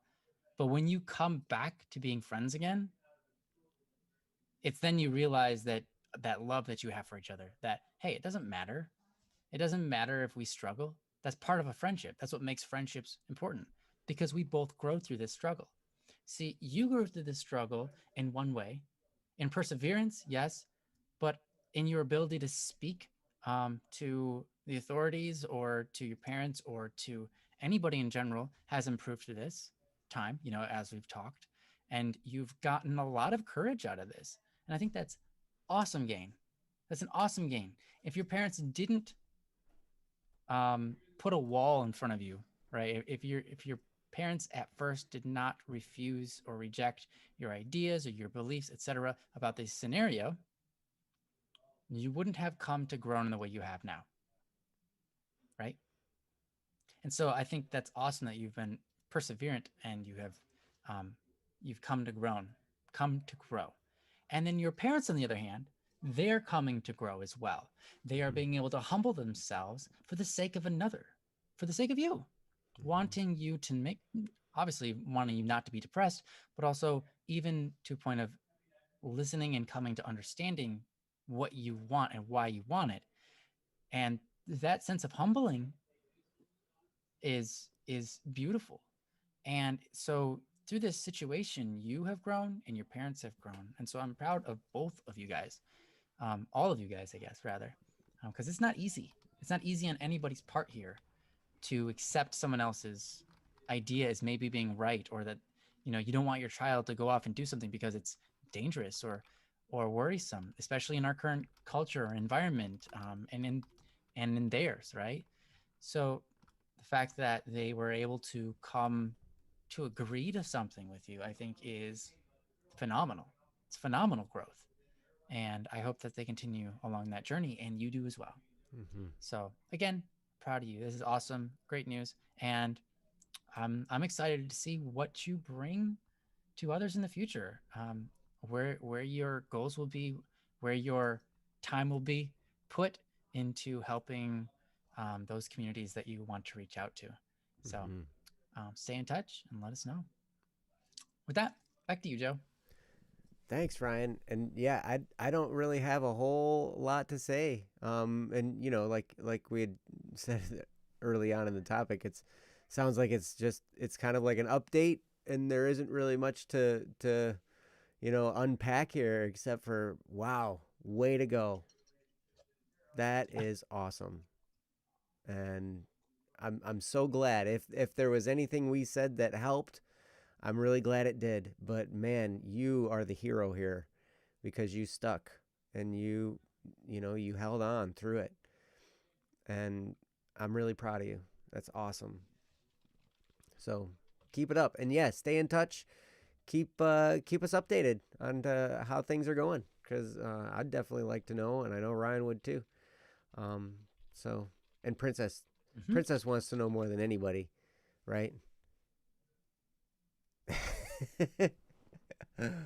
Oh, maybe she gave me the silent treatment. That's okay. Yeah, she even pressed the mute button on you. Oh man, wow. That's all right. Well, she had it pressed the whole time. I know. It's all right. I didn't mean to put you on the spot there, Princess. I love you. But Anonymous. I'm also a little tired, so. Right on. Wake up. It's all Make up. Oh, jeez. Watch the music. Keep it on the table. You wanted to. Great. All I can imagine is a dog that's yelping to that. It's the dog's mouth movement, but those are the words coming out of it. Oh, nice. I like that idea. I like that Yes. visual. So thank you for the topic, Anonymous. Thank you for all the many topics and the three in this series. It's been the series. Thank you. Great journey through this challenge. And I know it's been a struggle, but to see where you are now, it's a great thing to see. So thank you. And with that, I think we should move on to Saúles. What do you think? Yeah. Let's do it. Let's do it. Hey, whoa. How did you get that link so fast? I went ahead in the future for a little bit and then How did you do that? Uh-huh. I feel shocked. You feel It's really not that hard if you just prepare yourself. I like that. Wait a minute. It's not I'm shocked, it's I feel shocked. But you know what, Ryan? That's actually the one that goes to Anonymous's. Is it? So that link is not legit. It shouldn't. That is an Oh, it Really? does go, huh?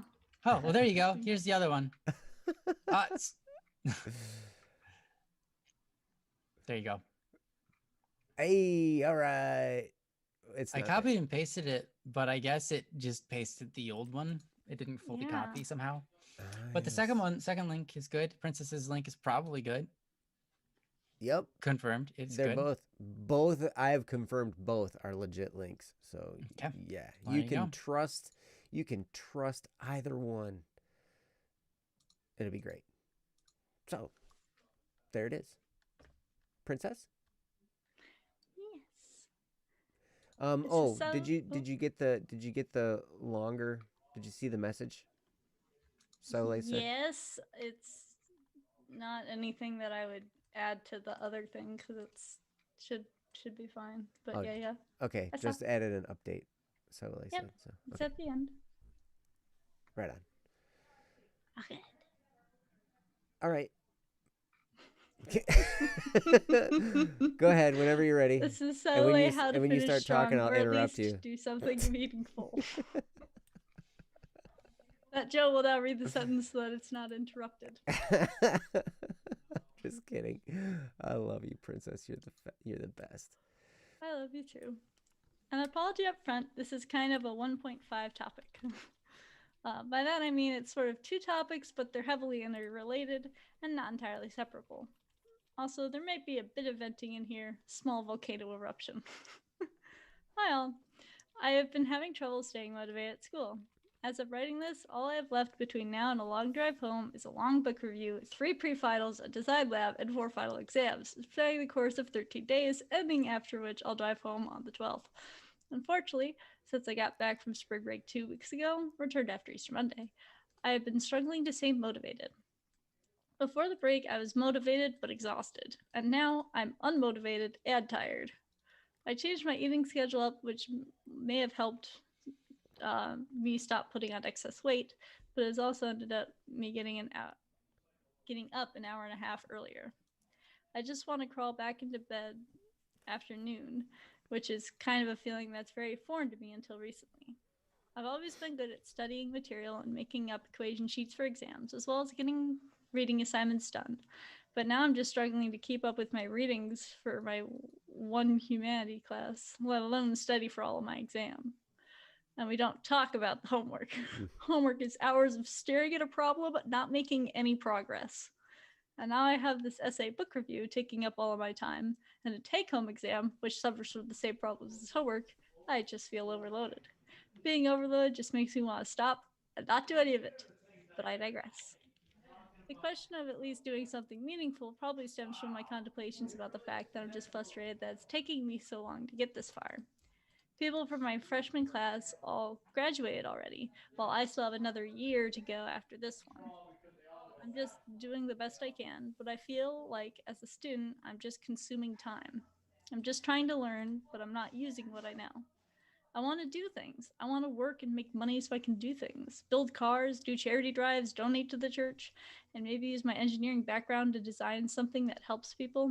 On a positive note, this year and the next year are years that I actually get to learn the things that I wanted to learn since high school. But I feel like it's just too late. I'm emotionally done with school. Part of that might just be I have no friends, or part of that might just be I'm about to finish my 5th year of college without earning a degree. Part of it might be that I'm sitting in a class trying to breathe rather than pay attention to the lecture. The masks and the hot, humid air are not making it easy. I'd like to be motivated to do school stuff since that's the stage of my life that I'm at right now, but I'm not. Instead, I'm motivated to use what I have learned. I'm motivated to develop skills like fiberglass and carbon fiber layup. I want to work on my YouTube channel and develop video editing skills, posting more than 1 or 2 videos a week. Actually, posting a video every week would be nice. I may have to stream this weekend next because I don't have time to edit. Arrgh. I want to dig into my car and make upgrades to it, really get to know how it works and in a practical way rather than in a theoretical way. Even just learning aerodynamic designs principles would be something that I would try to teach myself, but just have not had the time to do, etc. I want to do things. I want to make things with my time, not just consume time, money, energy, and life. Anyway, that's what's been on my mind lately. I feel lost, and in my mind, it's not where my life is at. Any thoughts or suggestions? Right now, I'm just pushing as hard as I can while wanting to fall asleep. Gotta get that off my chest. A quick update. I have gotten through the term paper and turned it in. Yay!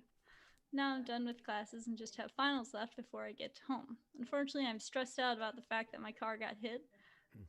Light damage to I don't know if it's light damage.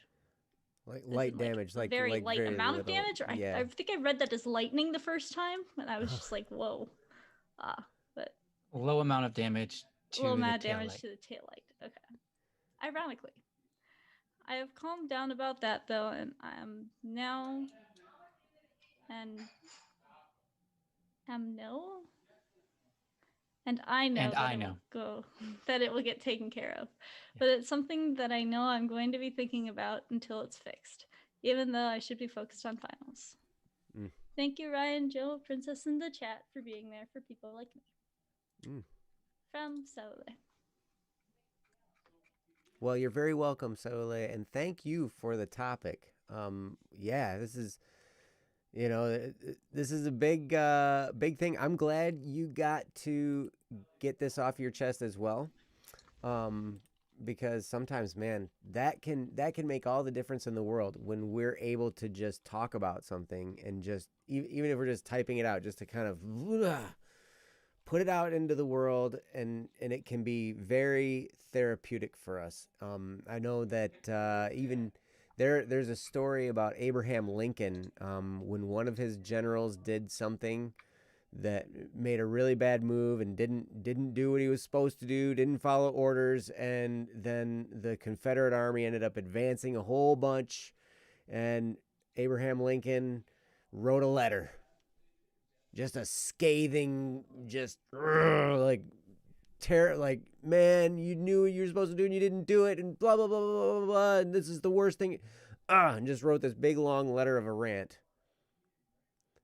and then he put it in his desk drawer, and they found it like 200 years later. Nice. you know, so like he never sent the letter, he never blew up at the guy. He just wrote it, got the stuff off his chest, and then was able to think clearly and more productively and more constructively about the situation, and then be able to address it. So sometimes just the fact of being able to write things out is a very helpful thing. But I definitely understand your pain. I know what it's like to feel overwhelmed. I know what it's like to feel stressed out. I know what it's like to feel like you're behind on everything, and you've got deadlines, and you got stuff that's got to be done, and you've got all kinds of people that are counting on you or looking at you like what the heck are you doing, or what, there are all kinds of forces that can just converge upon us, and most of them are all inside our minds, but some of them can be external too. And I'm proud of you for have gotten through your term paper. That's awesome. Now you've just got the finals. That's it. You are on the home stretch, my friend. And once that's done, then you can kind of take a breather and focus on some of the things that are more important to you right now. So, but with that, I'm going to turn it over to Ryan and see what he's got to say. So, Ryan, take it away. Yeah, I just want to say I'm impressed and proud of you, Saule, for investing this much, right? That's a ton, 5 years, a ton of time, a ton of effort, a ton of studying, a lot of things that that weren't even part of like what you want to do with your life. And you're investing so much. And I just want to say that that is astounding. That's amazing. That's incredible that you have invested as much as you have. Be assured that that is not little. That is not something like you have wasted your time. It might feel like everyone else is moving on,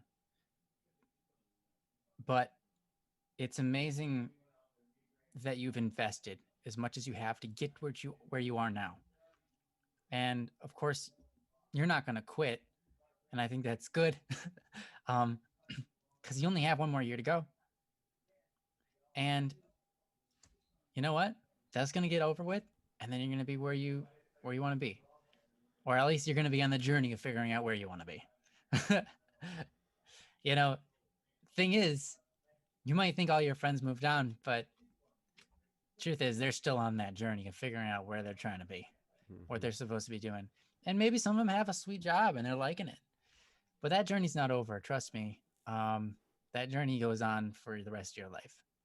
Where you get into you might like, oh, I landed this sweet job. And for like the first maybe like at most a year. You're like, man, this is great.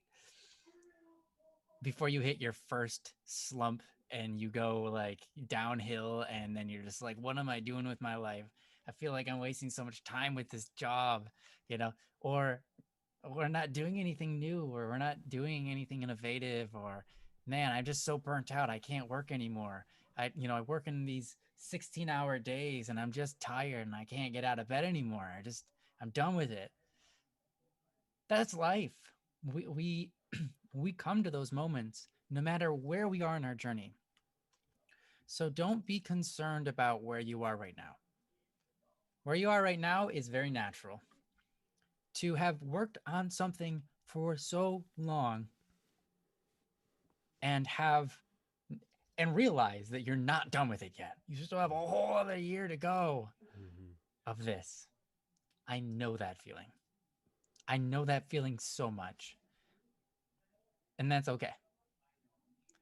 I remember when I was working a couple of different day jobs that I had. I was working Taco Bell.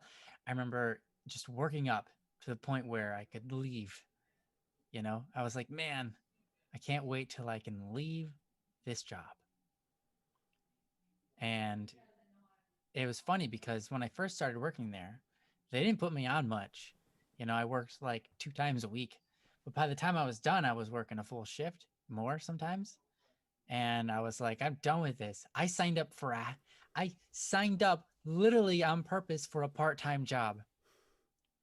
But they're not giving it to me anymore. Yeah. They're not giving me part-time job anymore. They're giving me full-time job. And I'm working during my breaks even. And so there came a point where I was like, man, I just want it to be over. And you know what? Not soon enough, but eventually it happened. It was over. I moved out to Colorado with my brother and his wife. And I worked on YouTube and stuff like that for a while. And then I had to get a job again. And so I got a job working for my dad making cabinets. And I did not like that job. I did not like that.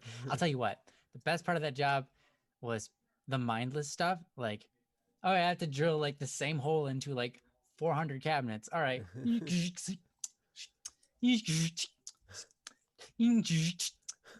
like over and over, I'm like, cool, this is my jam. I don't have to think. I can just be in my own world, think about whatever I want in my head. And that's where I like it. But it was not good. It wasn't a good environment also.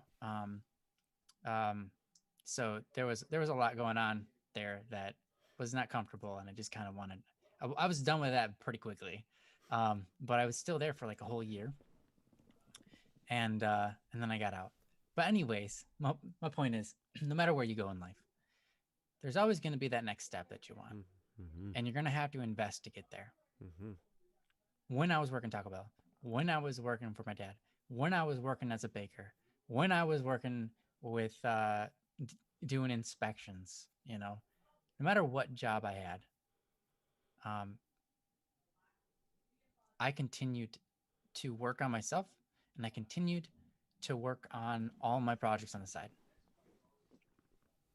And it took me 9 years to get out of a job and into a career where I could pursue music or entertainment, etc.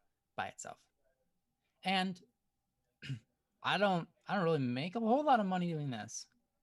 Actually, I don't really make anything. But I have enough to survive, right?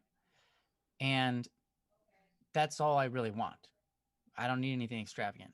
I just want enough to survive so I can do things that are great and not have to worry about wasting my time doing something elsewhere, right? And that's what you want. But it took me 9 years to get there. Joe is still working on it. And he's got a family to support and all that kind of stuff. So he's got other complications. My point is the investment's worth it. Some days I feel, even though this is my job now, right? There are many days where I feel like, I'm just not feeling it. I'm not feeling like doing anything. I'm not motivated, right? And sometimes I open up a project and it's just not coming to me. Nothing's going anywhere. I'm just like, yeah, my mind's not in it. I can't think straight, blah, blah, blah. Right? Like you feel some days. Sometimes what's really nice is to take a break and sit in silence. Have a moment of silence to yourself. I did this like the other day. There's this moment where I was like, I've got too much in my mind and I can't think about getting anything done because there's too much I need to get done. And I feel like there's not enough time. Well, that's a lie. So I'm going to go lay down and waste my time thinking, not laying down to sleep, pacing or laying down to think, however you like to think. I usually pace, but for some reason, the other day I just laid down and I thought about stuff. And in that silence, I cleared my head. I thought about the stuff that I wanted to get done, right? And some of that's repetitive. It's like it goes in a circle and it's like, okay, so the only way I'm going to get something done in those is actually just do it on those. Okay, that's fine. Not going to think about those anymore. What about this stuff? Like thinking about life goals, thinking about where I want to go with my life. Why do I want to go there with my life? Why do I want to do this or that? What is my motivation? Let's think about that. And so I sat in silence and I thought about those things. And as I thought about those things, my mind felt like it was emptying out and that it was starting to get more and more focused. It was hard at first because every time I try to think about like, where am I going with my life? What am I trying to do? What am I motivated to do? What motivates me as a human being?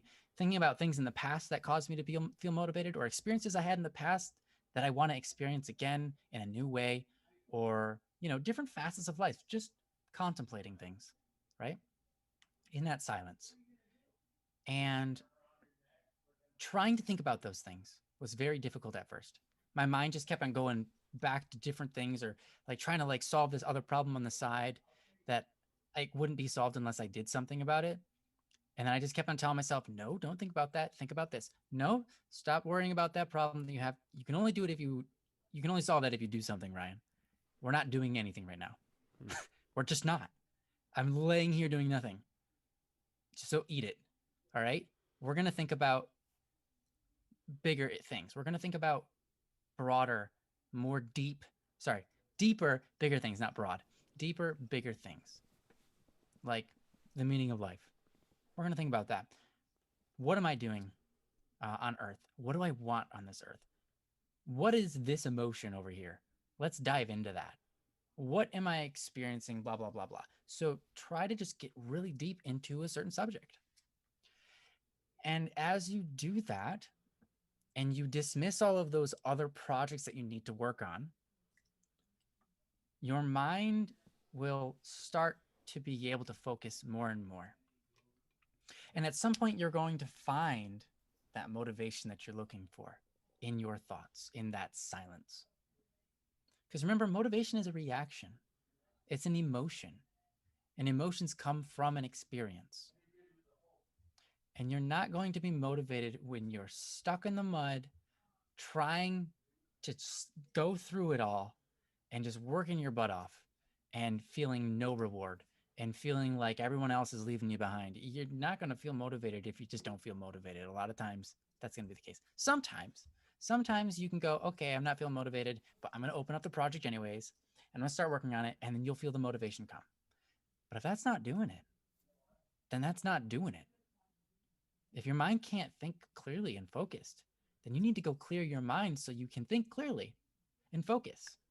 So go off on random tangents in your brain about something deep, about something profound, something that adds meaning to your life. Because it's that romance of meaning, that battle of something deeper, something bigger within us that we want to contribute. That's what motivates us. You need to get back to your roots, right? You need to start thinking about the things that you can do for people and start thinking about why you want to do those things. What is that? Think about yourself in those ways, right? Think about life. Think about God. And when you do that, your brain will start to be able to react to those thoughts. Because if all your brain is doing is reacting to all of this stress, you're not going to be motivated. But if it's reacting to the opposite of stress, to ideas that are coming to your head because you've sat in silence, then you're going to feel motivated, right?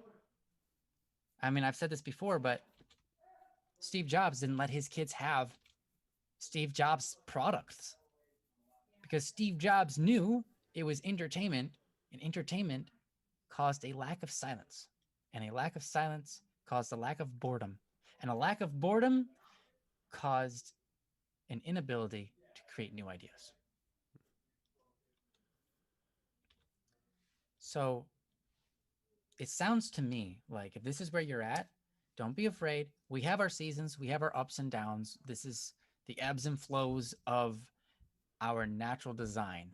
We are animals, right? And other animals have seasons where they do, they have their ups and downs too, right? They have their mating season, I guess, sure, but they have their collecting season for food. They have their hibernation or variations of hibernations, or just like, hey, we're not going to do much this season. Other animals have that, and we naturally have that as well as human beings. But we're brilliant. We're smarter than other animals. And we fail to see that we need time to kind of slow down. And instead of inhaling all of the, overloaded work that we have in front of us, inhale something new and fresh. And then get back with that motivation that you just created. Because like I said, I did this a couple days ago. I've been working like an animal since then, and it's been great. I needed that time of silence because I hadn't had it in a while. And I have time to myself a lot. I have plenty of time to myself, but it's not the same as time of silence, where I have time to just delve into myself, delve into humanity, delve into God, delve in to something outside of just my regular workday, and find beauty and meaning in life outside of that stuff that will motivate me to go back into it and get a bunch of stuff done. Mm-hmm.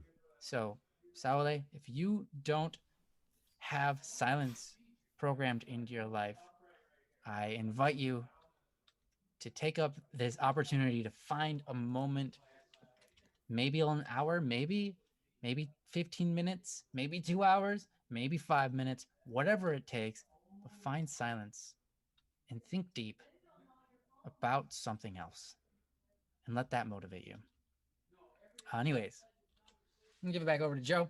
Joe's got a lot of wisdom in the subject, I am sure. Well, I'm sure that you just said the most wise thing ever. Cool.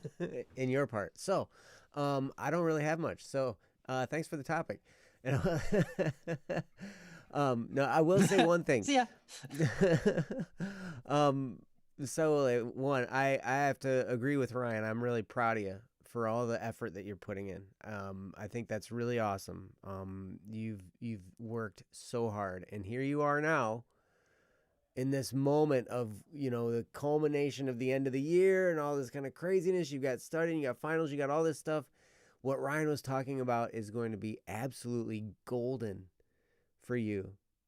In all this craziness, to find a few moments to take to yourself and just, silence the mechanism, as it were, and just be like, all that is being set aside for right now. I'm coming back to it. I'm not putting it away completely. I'm coming back. But right now, I'm letting go. And I'm going to focus on being. I'm going to focus on, the reasons why. I'm going to, just to dig in, like Ryan was talking about. That's a wonderful thing. So then what do you do when you go back to work? Now, it's different for everybody. and I'm still figuring out my rhythms as well. So then how do you not be overwhelmed? So because that's going to be a real temptation. After you take this time of silence, then, the temptation is going to be, you look back at all the stuff you've got to do and you're like,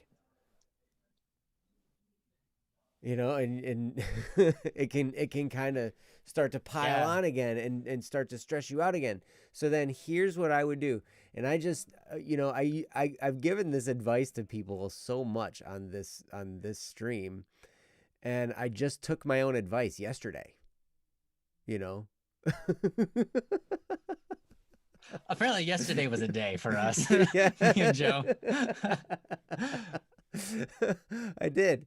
And I've done this before. Otherwise, Right. I wouldn't have the advice to tell. But I just hadn't done it in a while. And it was getting to that point where I had so many different things, and I've got like tasks of the week that I want to accomplish.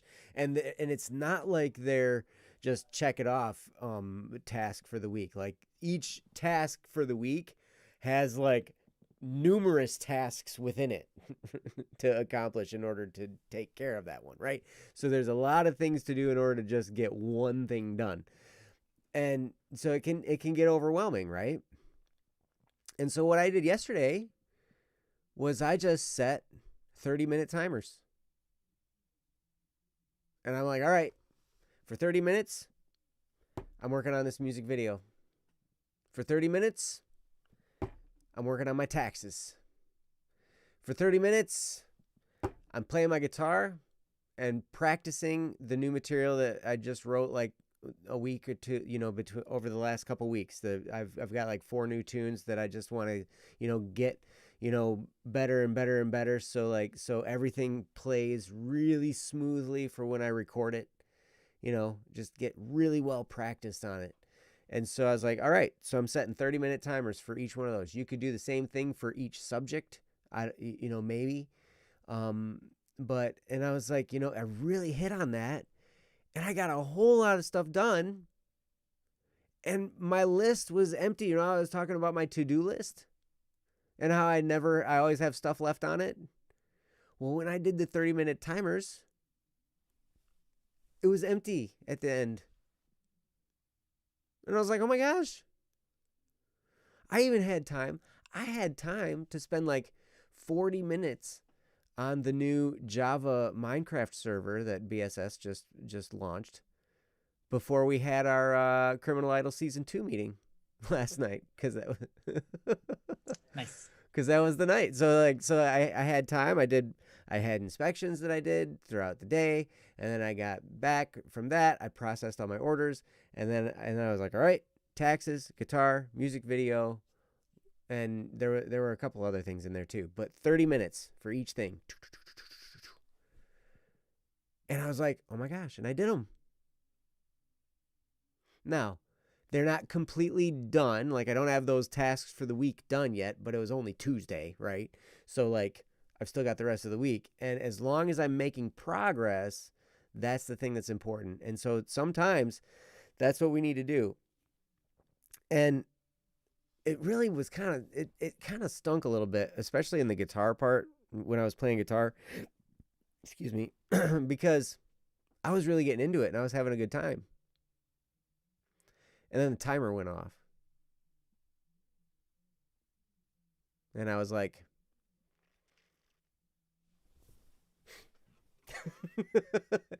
took the guitar off, put it back, nope, I'm done. On to the next one. And sometimes those moments of discipline, it's interesting. We think discipline, when we think of discipline, we think hard. We think difficult. We think, like this is work. Harsh. It's not fun at all. But you know what discipline brings? It brings peace. It brings the peace of being able to rely on yourself and to be able to trust yourself. And in that moment, when I knew I could trust myself, and I was like, okay, I worked on every single thing that was on my list here. I got things accomplished. I moved forward. And because of the timer, it's interesting because when we just sit down with our book or with whatever it is that we're working on, and we're just like, okay, I'm going to work on this until I'm done with it. Man, I'm going to be done with it in about 5 minutes because I'm going to hate it. Right? Like, and it won't be finished. I'll just be done with it. You know?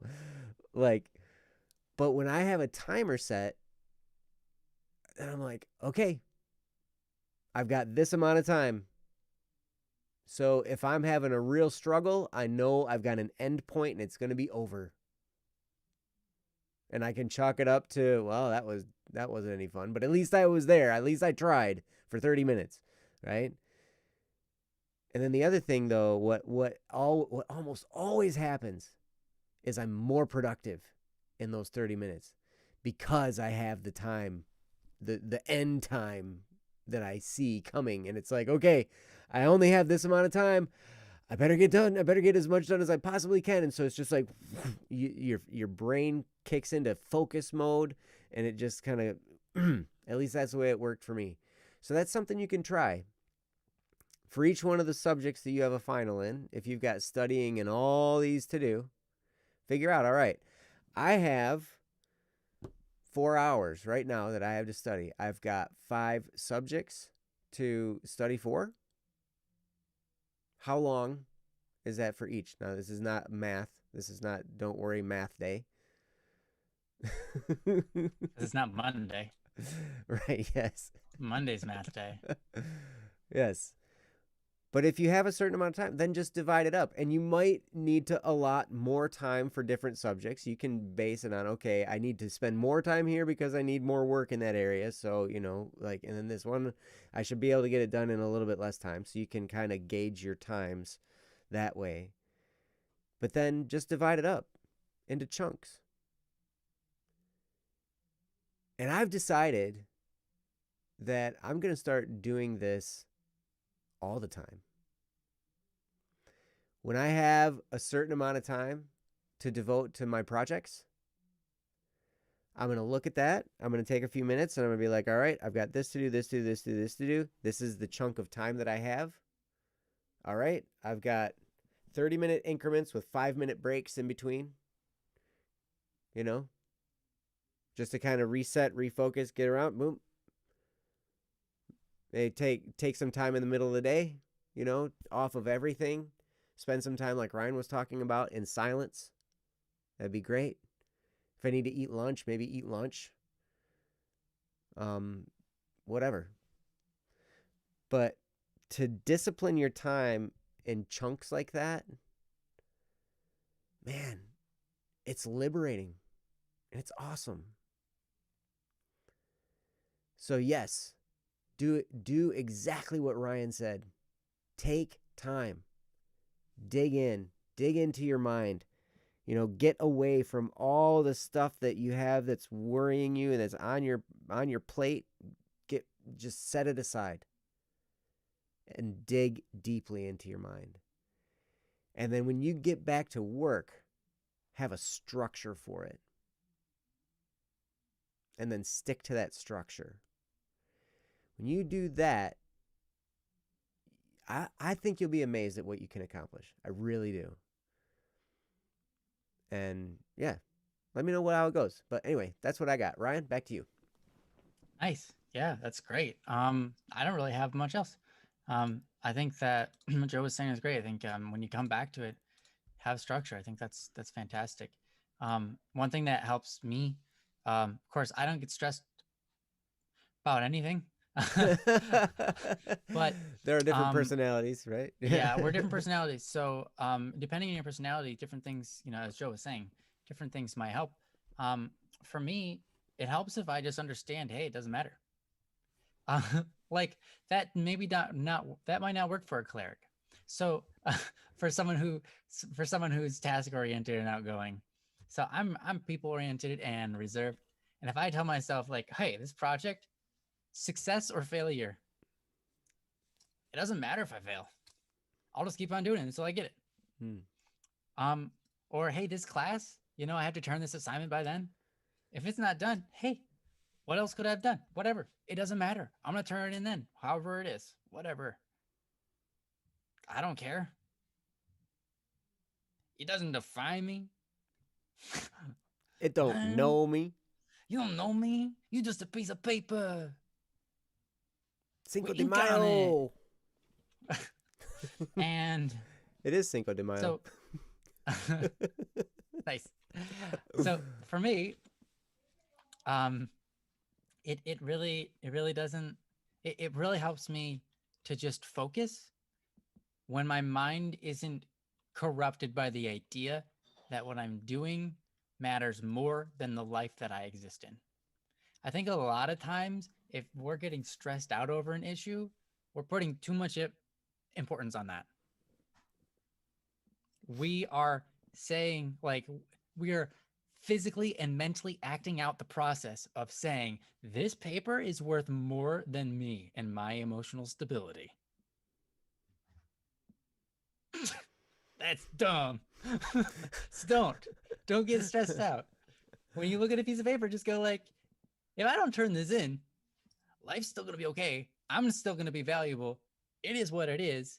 There's no reason to stress out about it. It'll either get done or it won't, but I'm going to give it what I've got, right? I'm going to give it what I got, but no reason to stress out. If I stress out, I'm basically saying, yeah, this paper is really important. It's so important. It's so important. It's not. It's not. And so just having that clarity of mind, that understanding of like, I'm more valuable than this piece of paper.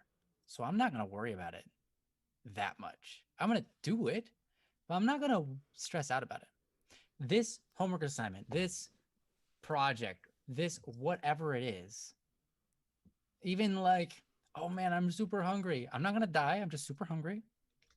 Some people get really stressed out when they're hungry because they feel like, man, I got to eat or I'm going to die. And the thing is, you're not going to die if you don't eat like right away. You've got a couple of days at least. Trust me, you do. So if you're stressing out because you're like, oh no, I got to eat, you're saying food is more important than you. But it's not. The whole reason you want to eat the food is for you. So don't stress out. Just be patient. Patience is a beautiful thing. And I understand it's not easy for a lot of people. But having that peace of mind, understanding like, hey, if this doesn't work out, I'm still important. And I can still go places in the world. Like, let's say my college gets shut down. The government finds out some crazy illegal thing and they're like, yeah, college shut down. Your degree is worthless. You have to do 8 more years. Dang. Life still carries on. You're still fully capable of doing incredible things. So to get stressed out over assignments, it helps me to have a clear mind when I realize that these are just assignments. I'm me. I'm way more valuable than those pieces of paper. I'm way more valuable than that project. That project wouldn't even exist if it weren't for me. Whatever, right? So understanding that you come first in value really helps ease your mind and allows you to work in a non-frantic way, which makes you more productive, makes you think of things more clearly and better and more focused because you're not having a frantic outlook on all of this and feeling overwhelmed. Your mind isn't busy with all this stuff. You realize like, hey, there are bigger things than this. So let's just do this. And I think that's what got me through a lot of life is just realizing there are bigger things than this. So let's just get through this. And yeah, so I know we've run over 2 hours. We're at 2 hours and something. We've 10 run minutes. over 2 hours.